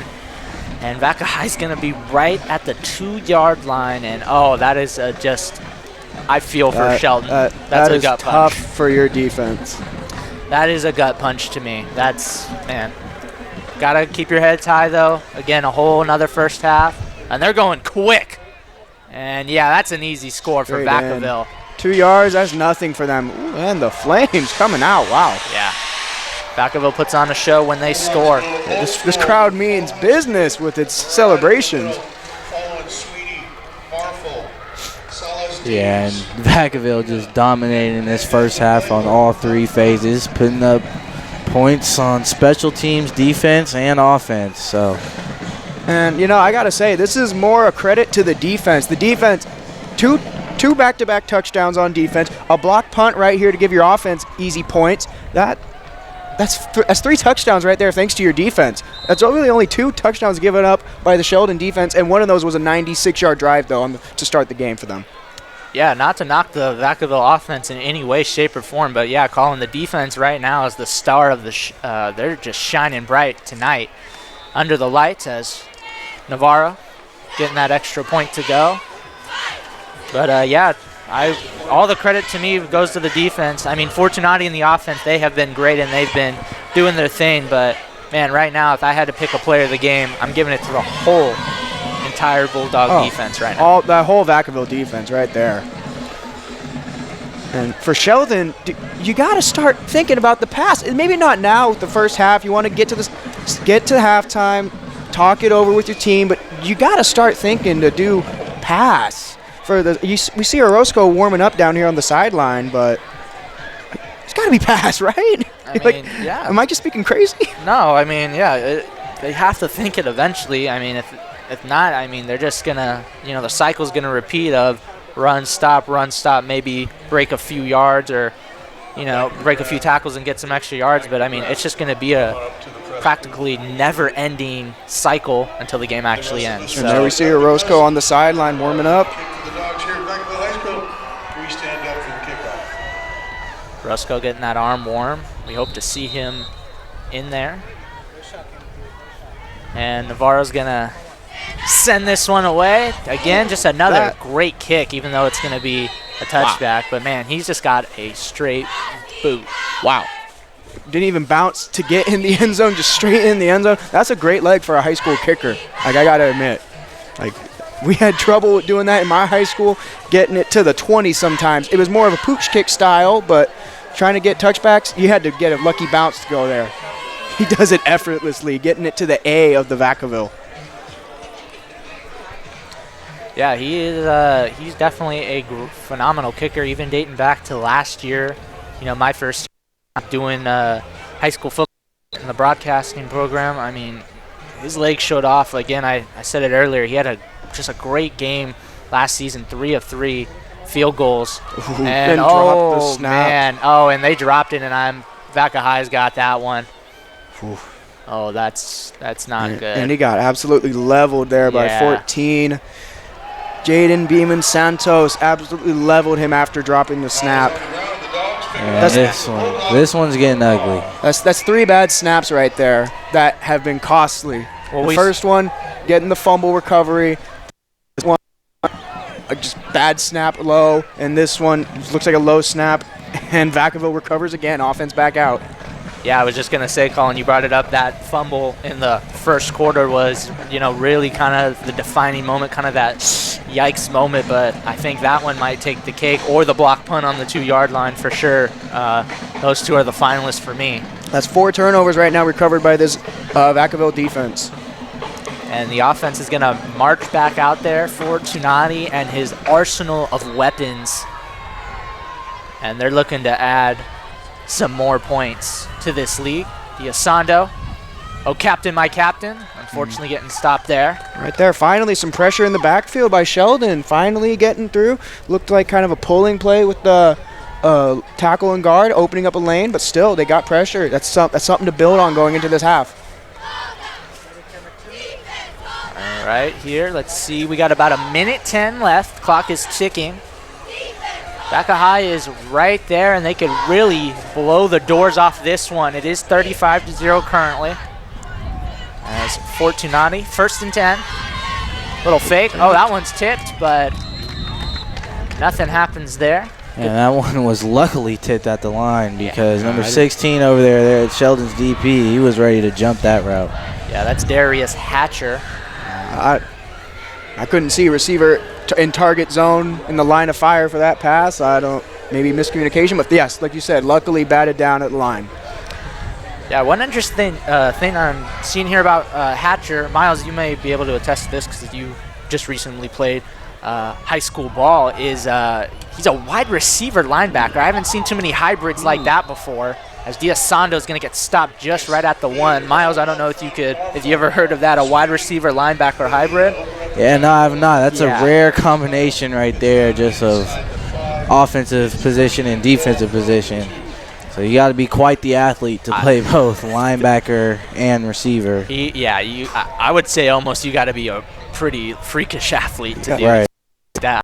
Just fortunately, we haven't seen the wide receivers in action for the Huskies. Oh, quick one here for the Bulldogs. Might be just a little too quick, as there is a flag on the field. The Estado and Bulldogs with the touchdown. We got no signal false start against the Dogs. Yeah, just a little too quick. Hey, nothing wrong with that play, though. Nothing against it. Just a little bit too quick, though.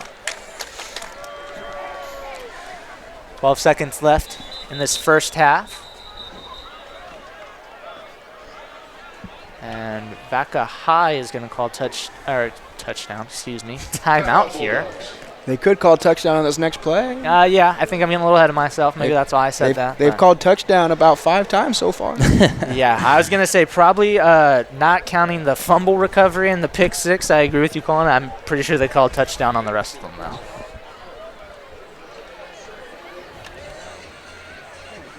And going into the half, both Vaca High is obviously going to be very happy. They're firing literally on all cylinders are firing. Special teams, defense, offense. I mean, especially we talked about the credit we've been giving to the defense. Their defense has been tough. They've been gritty, and they've just been phenomenal overall. And coming out of the half, do we see 2 quarterback changes? Maybe giving Jimmy McNiven on Vacaville a chance to go in second half. He ran a little bit last week. He's very much a running quarterback compared to Fortunati as a pocket passer. And do we see Mario Orozco showing up for the Sheldon offense? I think to your point about McNiven for Vaca High, as Fortunati's going to hand it off to Diasando. And, yeah, he's going to walk that one in. But, unfortunately, there was a flag really last minute. Yeah, no. Get the left corner. There's another flag on the play. That one's coming back, unfortunately.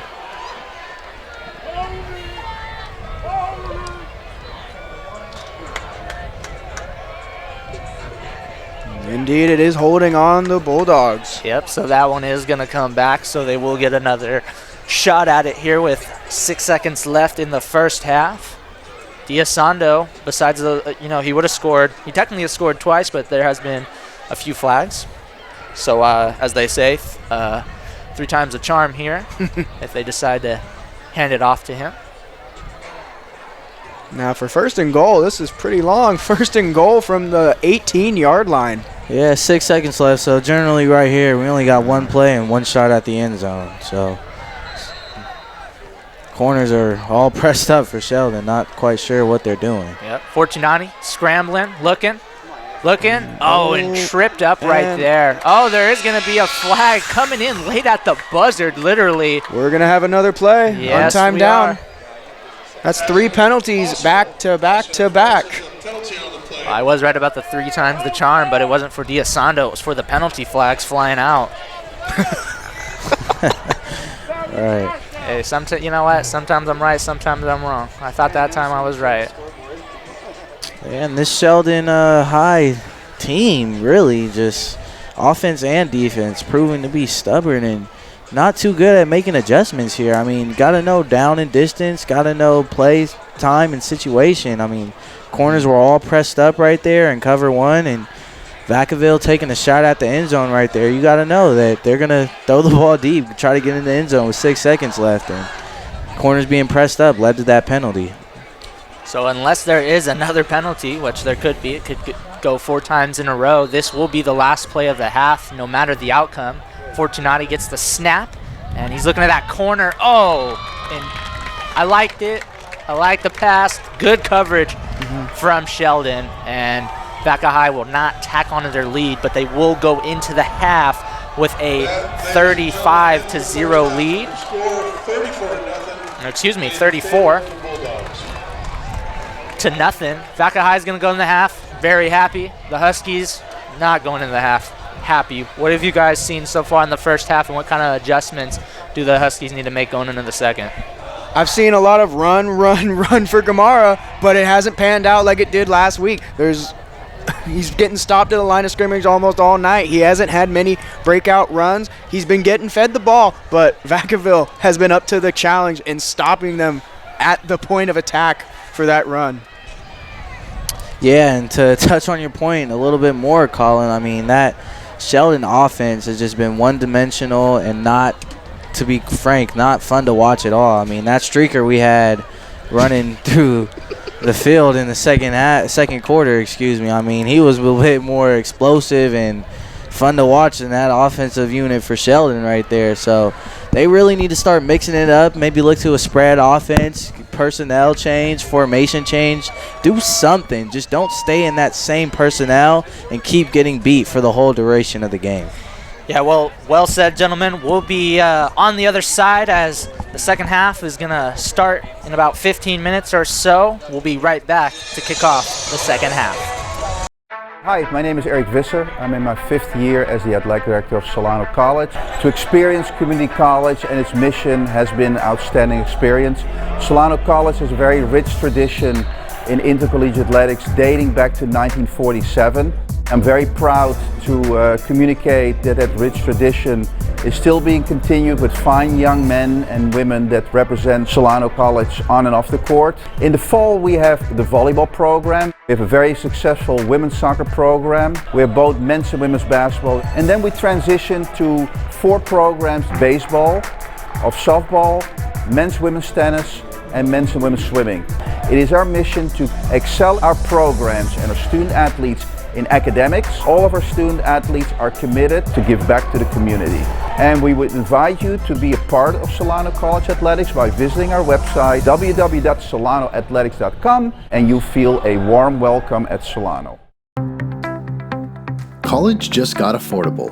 Up to 100% of enrollment fees can be reimbursed for first-time college students taking full-time classes. At Solano Community College, we are taking full advantage of this to further your future.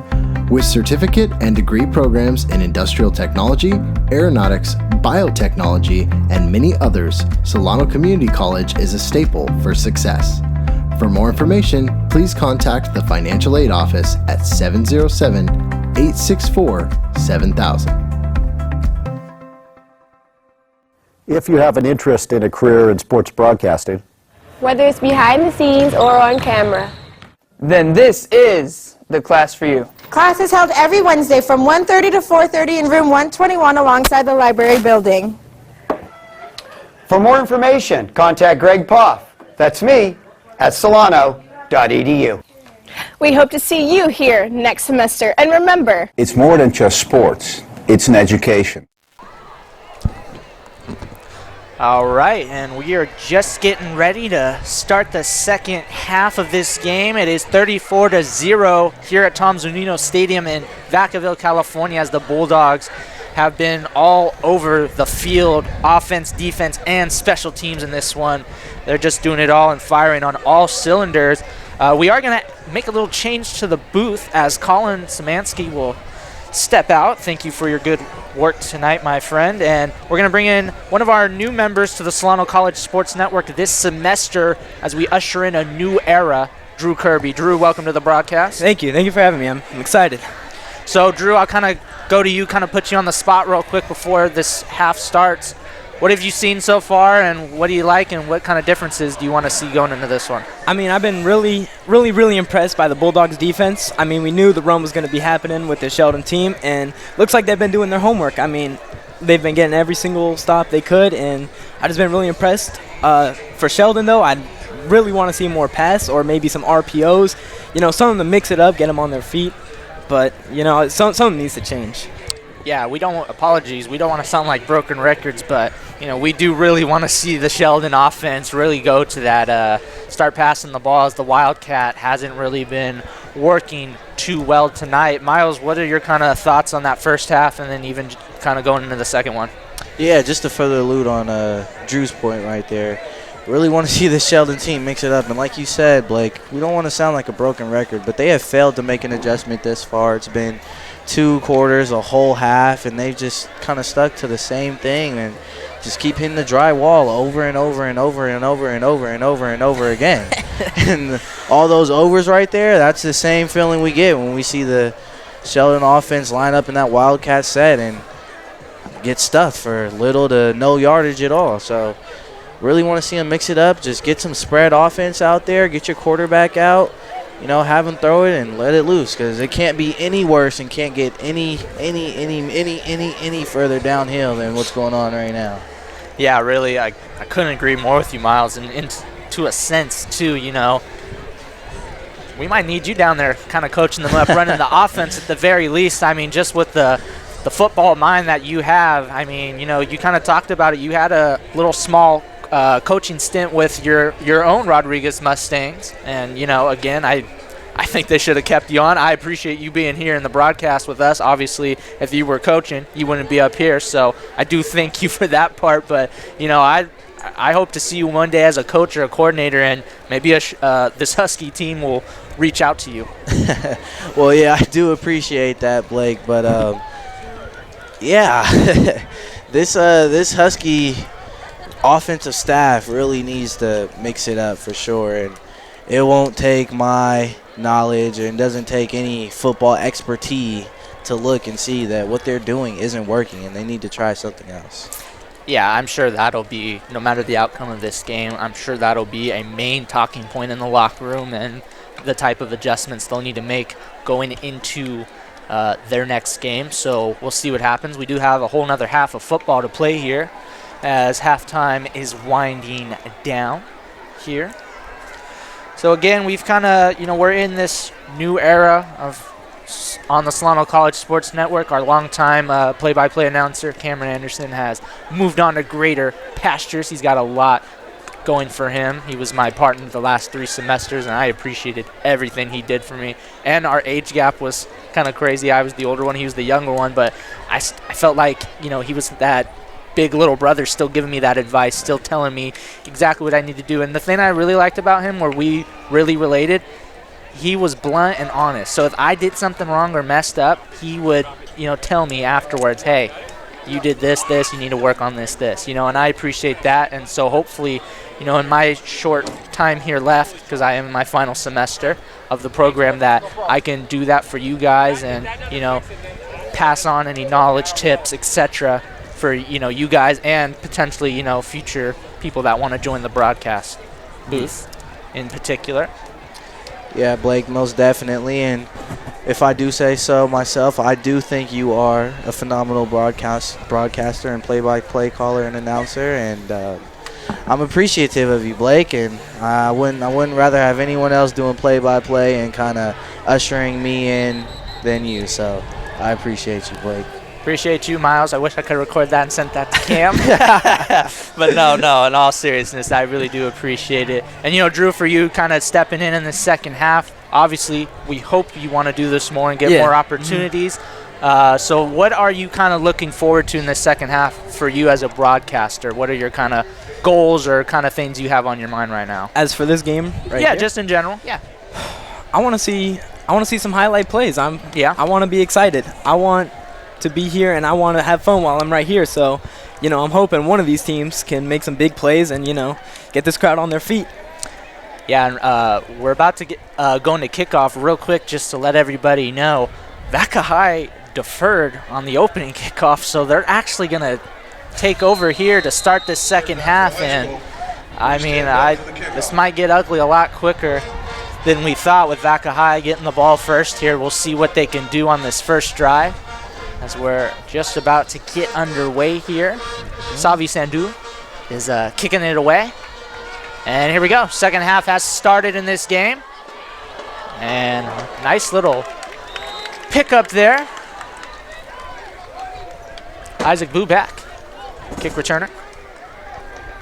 Yeah, Drew, I know you called for some excitement and some highlight plays, but unfortunately the only way I think you're going to be able to see that is if that streaker comes back and runs across the field, because I think this one's pretty much written off. And this game's put away and set in stone. Yeah, fortunately, you might be right.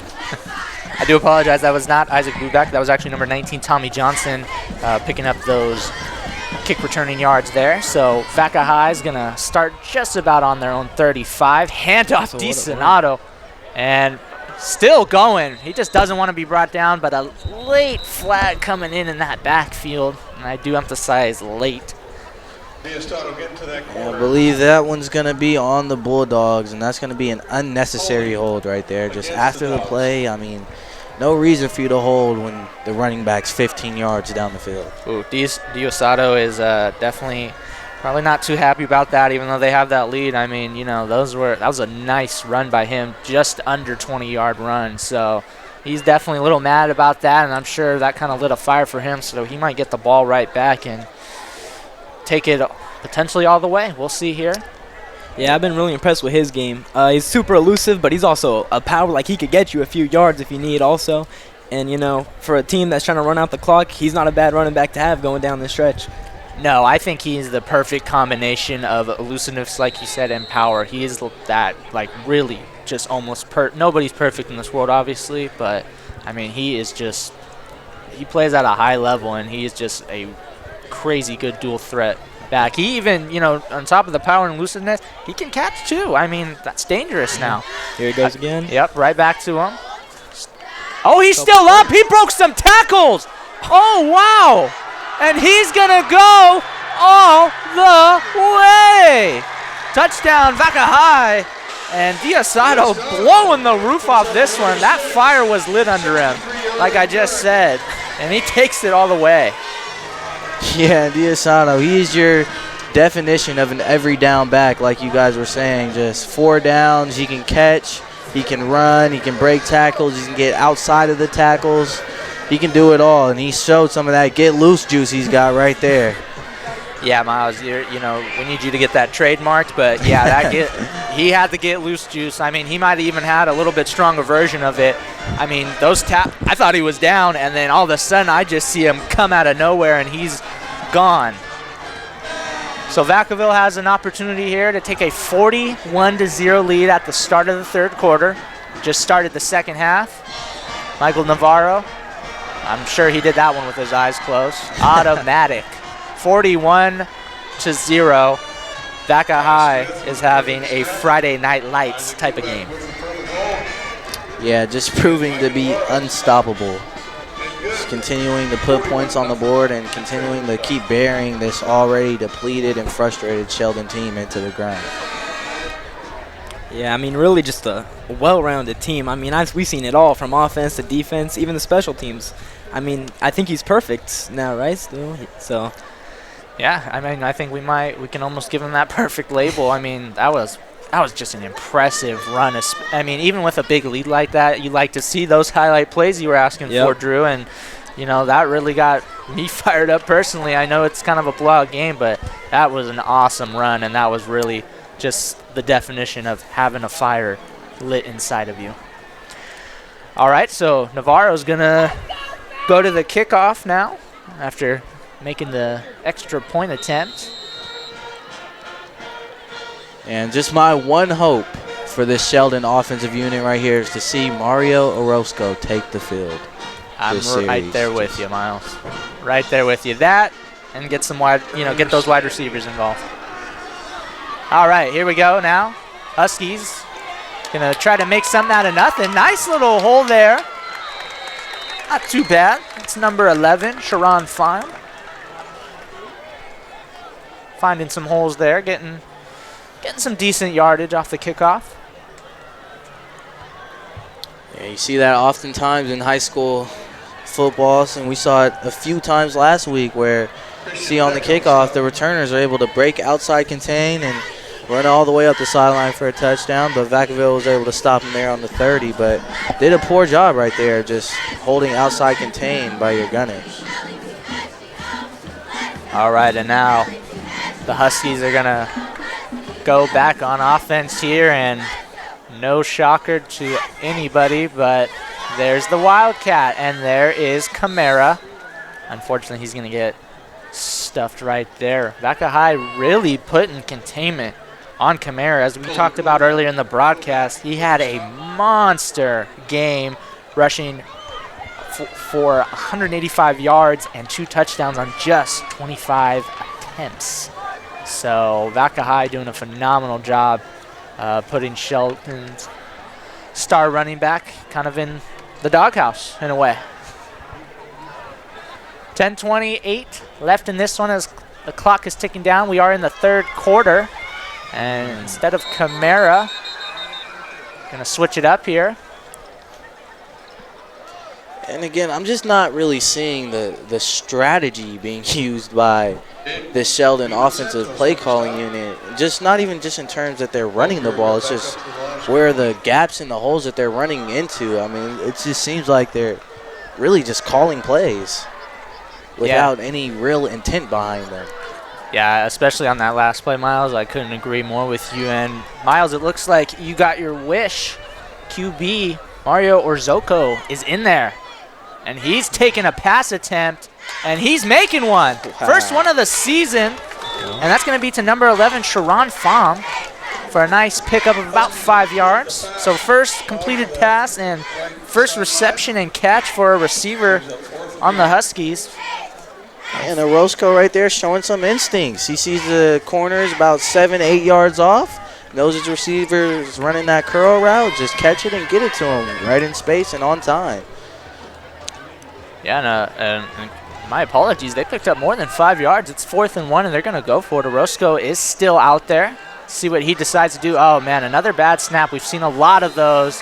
And Sheldon is going to turn it down. Is going to turn it over on downs. Man, those snaps really are just destroying Sheldon, and they really they need to work on that their next upcoming practice. Yeah, and if we get that same play where Orozco was able to get that 9-yard completion on 2nd down instead of 3rd down, then it becomes 3rd and short instead of 4th and short, and we have the option there to run the ball then instead of just having to divert to a pass right there on 4th and short. So yeah, I mean, on a game like this, you might as well just keep him out all 4 downs. Right. I mean, what do you have to lose? Exactly, and why not? Not only that, but I mean, get him warmed up. I mean, that was his first, completed pass and stuff like that. So why not keep him out there? Fortunati, the handoff to Diosando. Oh, captain, my captain. Just a little short of the first down. They might give it to him. Looks like that's actually McNiven. I think they took Fortunati out. Oh, yes, they did. Good eye there, Drew. And as Colin, before he left the broadcast in the first half, he pointed out he was hoping they'd see Jimmy McNiven in there, and looks like we're going to see him. So Fortunati's night may be done, not 100%, but we will see. And another holding call right there on the Bulldogs. So if I have to critique this team just on one focal point, I mean, they've had a lot of penalties called against them on offense. I believe that's the 6th holding call of this game, maybe. So they're going to have to clean that up in the coming weeks once they start to face better teams, and mistakes like that aren't going to help them. Yeah, and Vaca High is going to go to pretty much their 2nd unit. The handoff there, that's to running back Brandon Morton coming in. He's kind of a hybrid player, plays running back, middle linebacker, and even can give you a little on the outside too. So interesting combination there, but he's out there taking some reps in the backfield. I am curious to see what Jimmy McNiven will do with his opportunity here. If he's going to throw the ball, or they're just going to maybe just hand it off to the running back and run the clock out so they can go home early. We'll see what they decide to do here. 2nd down, 17, 6:30 left. McNiven, the handoff to Morton. He's going to pick up some yardage. Fighting for those yards there. And a pretty good cut there by McNiven, able to get upfield and get some yards. Yeah, Morton also, too, kind of showing a little power. He had to run through a couple brick walls there. He picks up about 6 yards, so it'll be 3rd and 11 here for the Bulldogs and their 2nd unit. And we'll see maybe if they We don't know if we'll see any throws from McNiven or anything like that, but they've got some good runners in Morton. So we'll see what they decide to do for the rest of this game on the offensive end. No Wilcox, the receiver, in motion.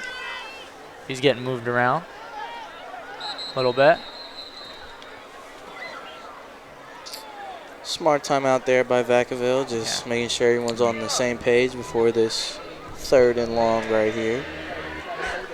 Yeah, coach didn't see something he liked. Smart timeout there, and also potentially just maybe for the second team to kind of catch their breath a little bit. You know, we're going to see what Vacaville decides to do here, 3rd and 11. And not to say that Navarro can't make a field goal from this range, because I definitely believe he has the leg too, but just a pickup of 7 or 8 extra yards right here, not necessarily having to get the first down, I feel like that guarantees points on this drive. So this could be potentially, obviously not a crucial or detrimental 3rd down given the score, but could be crucial just in determining whether or not Vacaville comes out with points on this drive. Yeah, and I'm all here. I'm here for Michael Navarro kicking a field goal, whether it's 30 yards or 50 yards. I'm here for it. McNaven scrambling. Oh, good pass attempt. Just great defense there by the Huskies. That's number 8, Samartri Bim on the stop there. That was intended for tight end number 14 for the Bulldogs, Jaden Bimon Santos. So 4th and 11 here for the Bulldogs. And it looks like Navarro gonna go for it.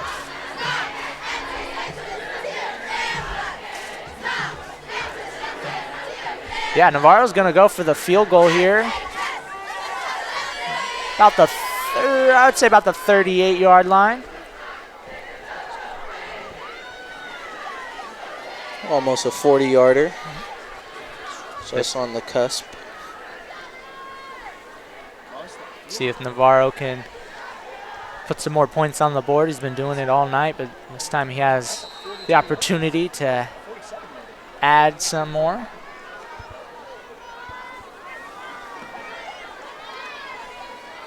Lining up here. Clock is winding down.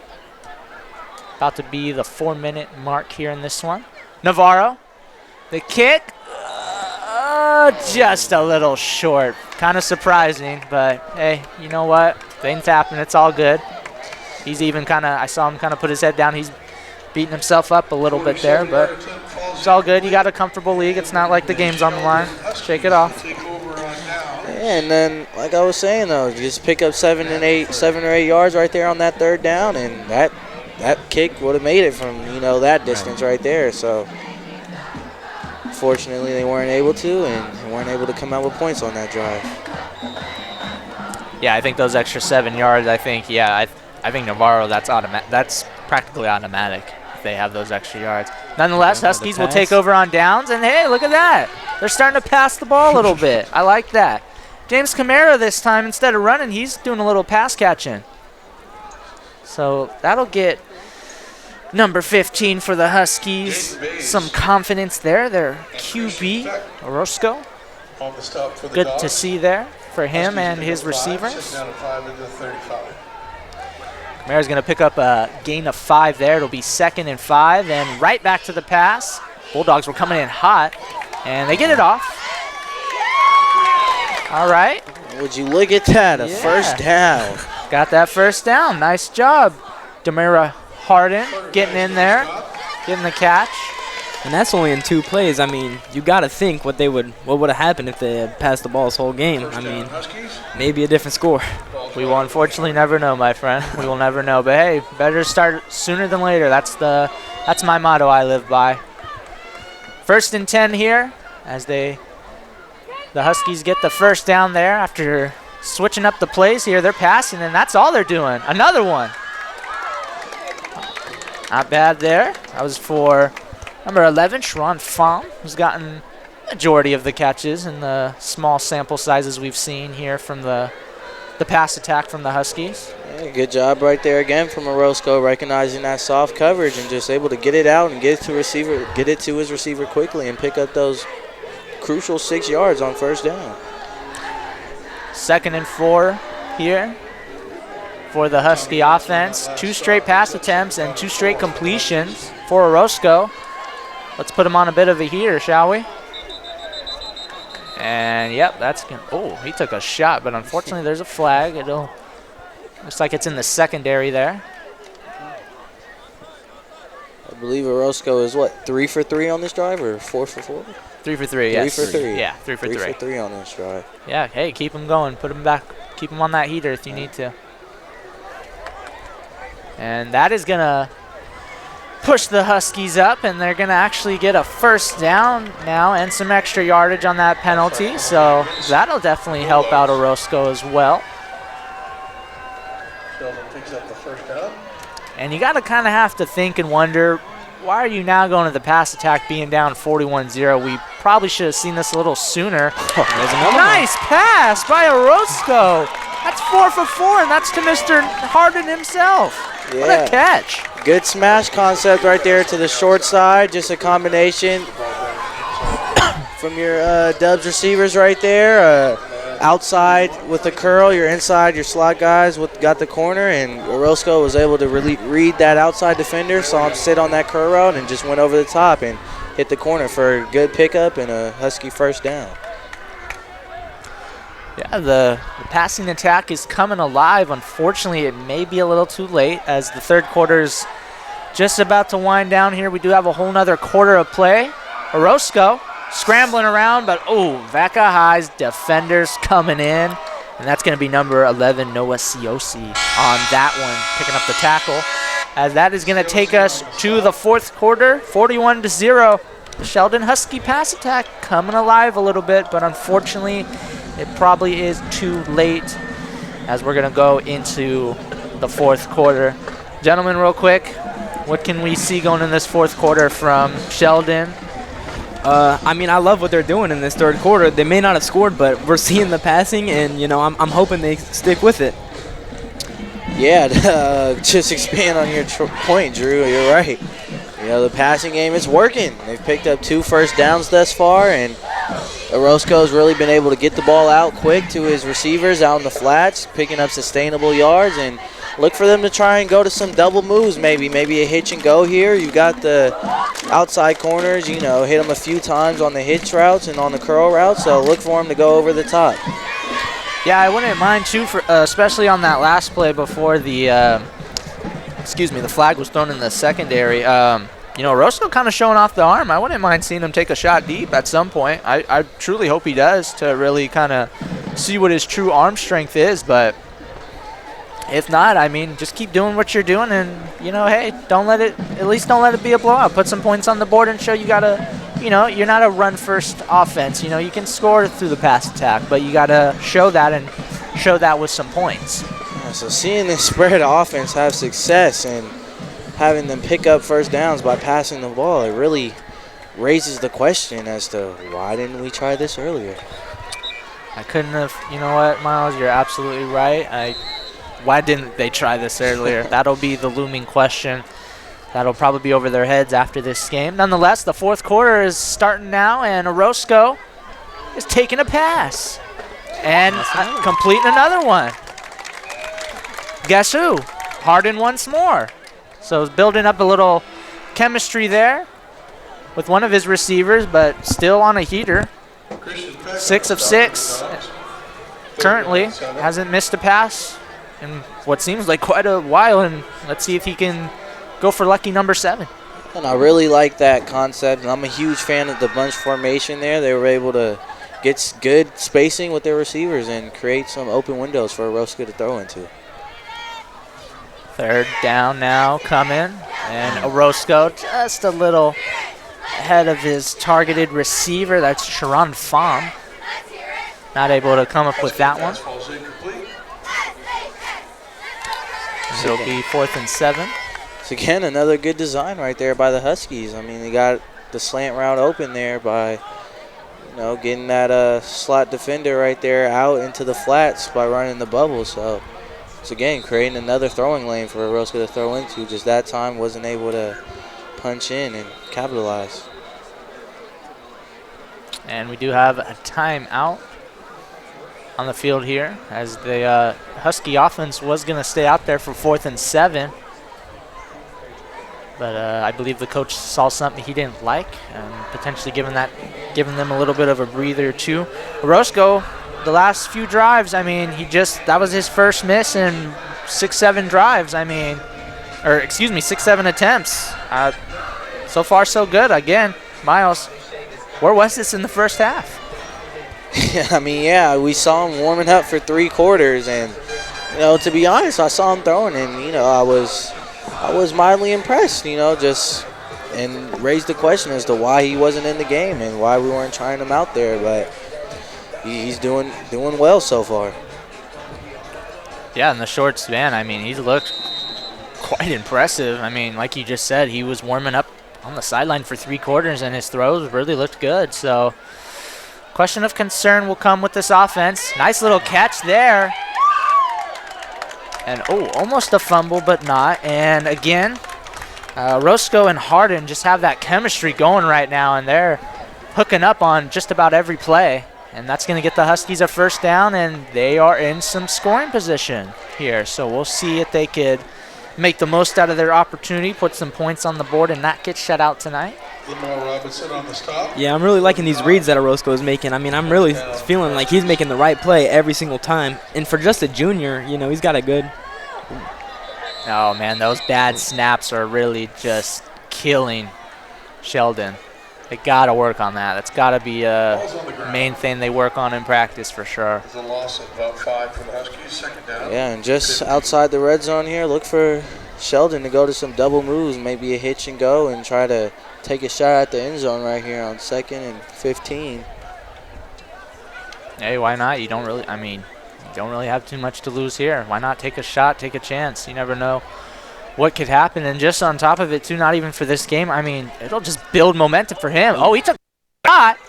Oh, and his receiver almost came up with it. It looks like we're going to have a defensive pass interference here. I believe he held on to him as that ball was in the air. Didn't quite get his head around in time. Husky passed out into the corner. Yeah, that was intended for running back Jaden Kamara, as he's usually doing most of his damage on the ground, but it's been a pass catch the last couple plays here.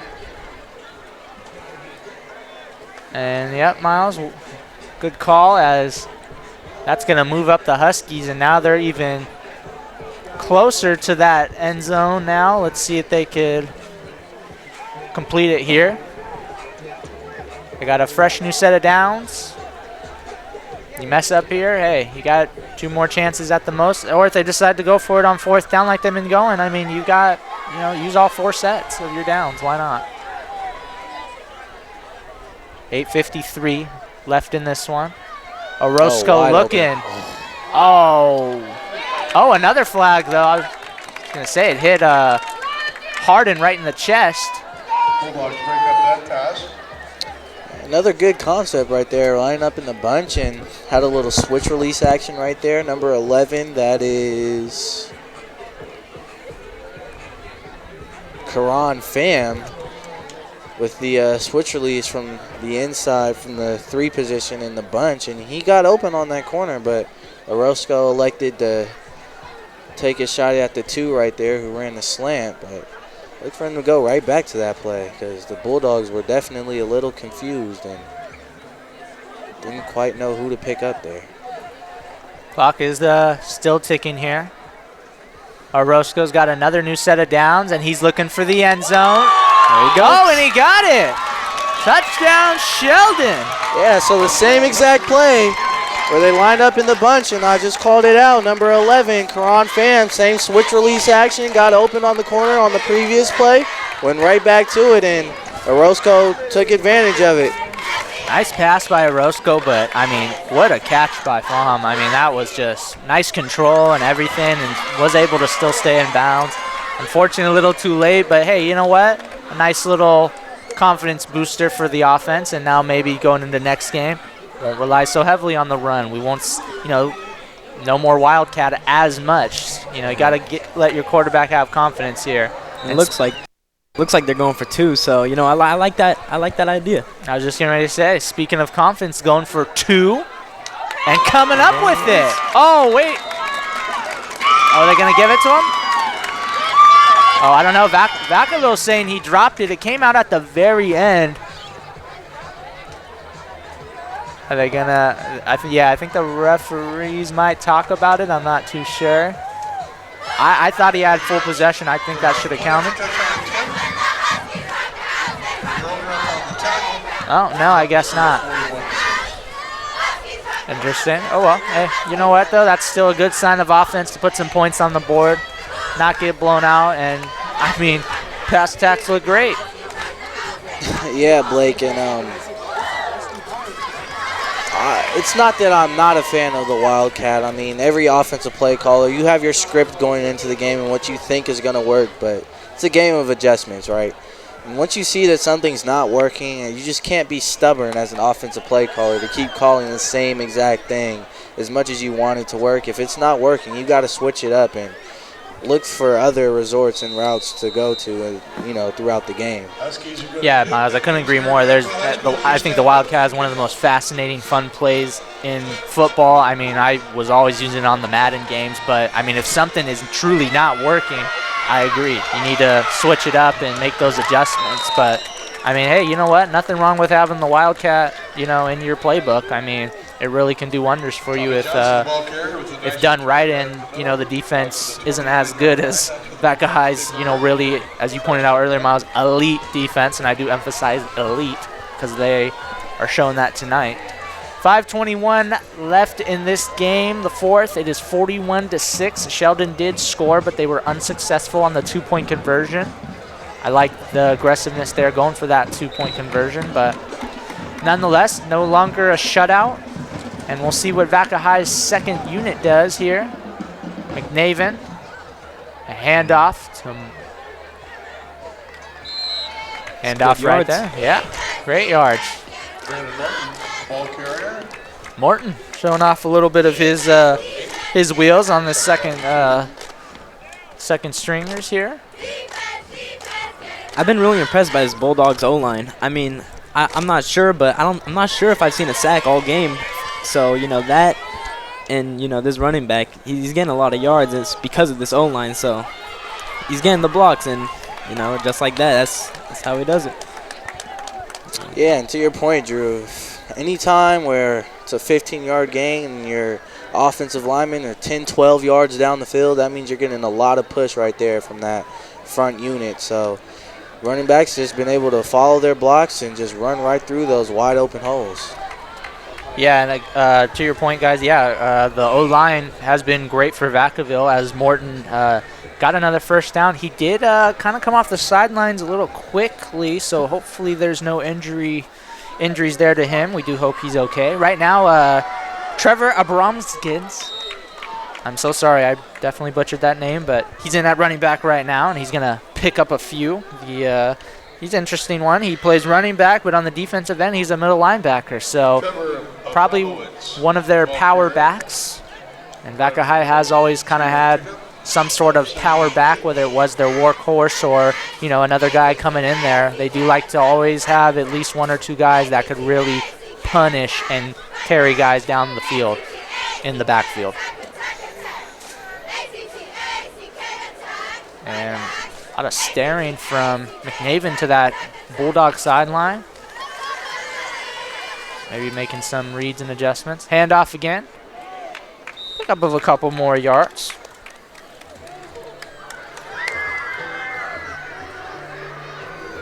I think Vacaville now is, after that drive, they just want to run out the clock and go home. Yeah. I don't anticipate on seeing too many pass plays. If they are going to pass, it would be on a passing down like this, 3rd and 6, just trying to keep the drive going and bleed out the clock some more.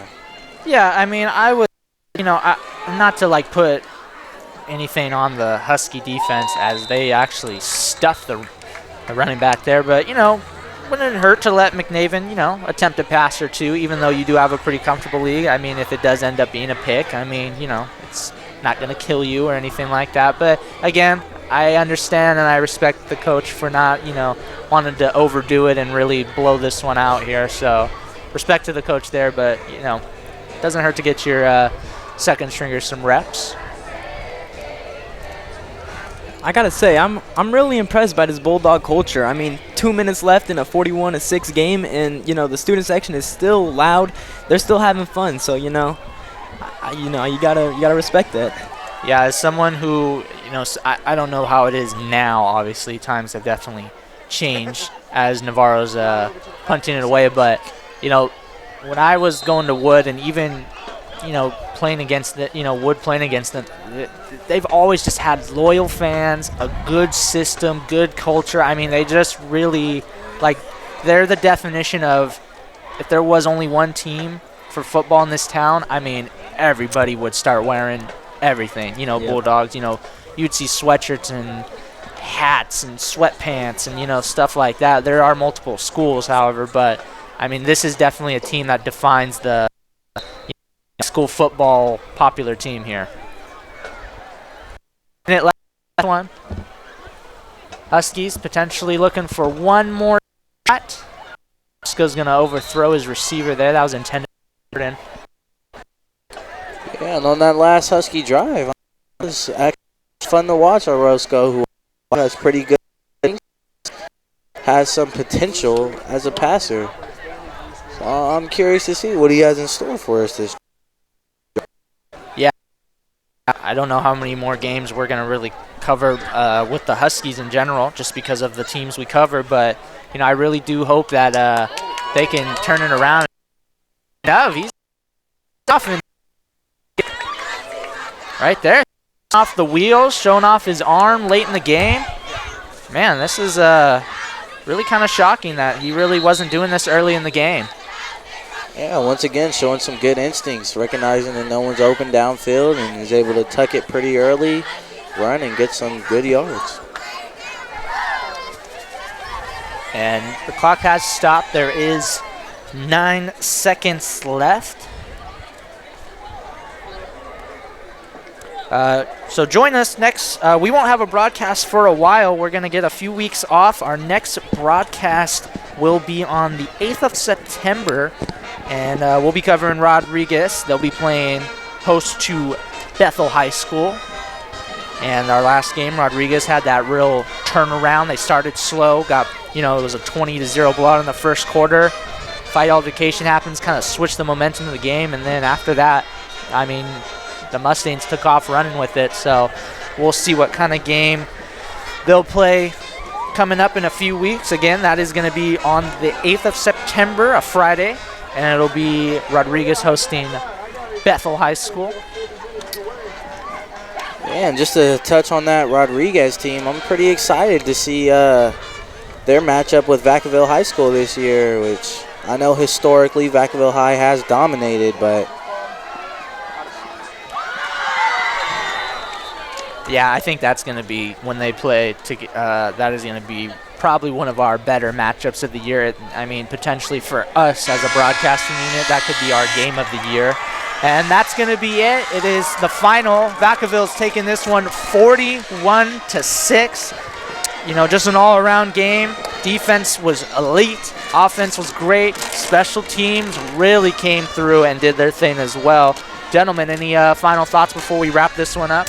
I mean, like I said, just a real well-balanced game from the Bulldogs here. And, just in the beginning of the season, it looks like they're dominant, and they're a competent team. So, this is a great win for just the beginning of the season. And, hopefully they can move this forward, moving on. Yeah, it's just like you guys were saying, a really well-rounded Bulldog unit this year. And I'm really liking what I'm seeing. But just on a critiquing notion, they do need to clean up some of those offensive penalties. I believe they might have had like 50 or 70 yards called back just, from holdings alone on offense. So they're going to have to clean that one up. But other than that, the defense looked phenomenal. Special teams looked great, and I think they're going to have a really good year. Yeah, well, Sheldon, the Huskies will go are now 1-1. Vacaville will stay undefeated. It's still early in the season, but they are now 2-0. So that's going to be it for us here on the Solano College Sports Network. Thank you for joining me, gentlemen. Drew Kirby, Miles Meadows, Colin Szymanski was in the first half. I'm Blake Molina. I'll be your play-by-play for the rest of the season and going into basketball. Thank you for joining us, and we'll see you next time.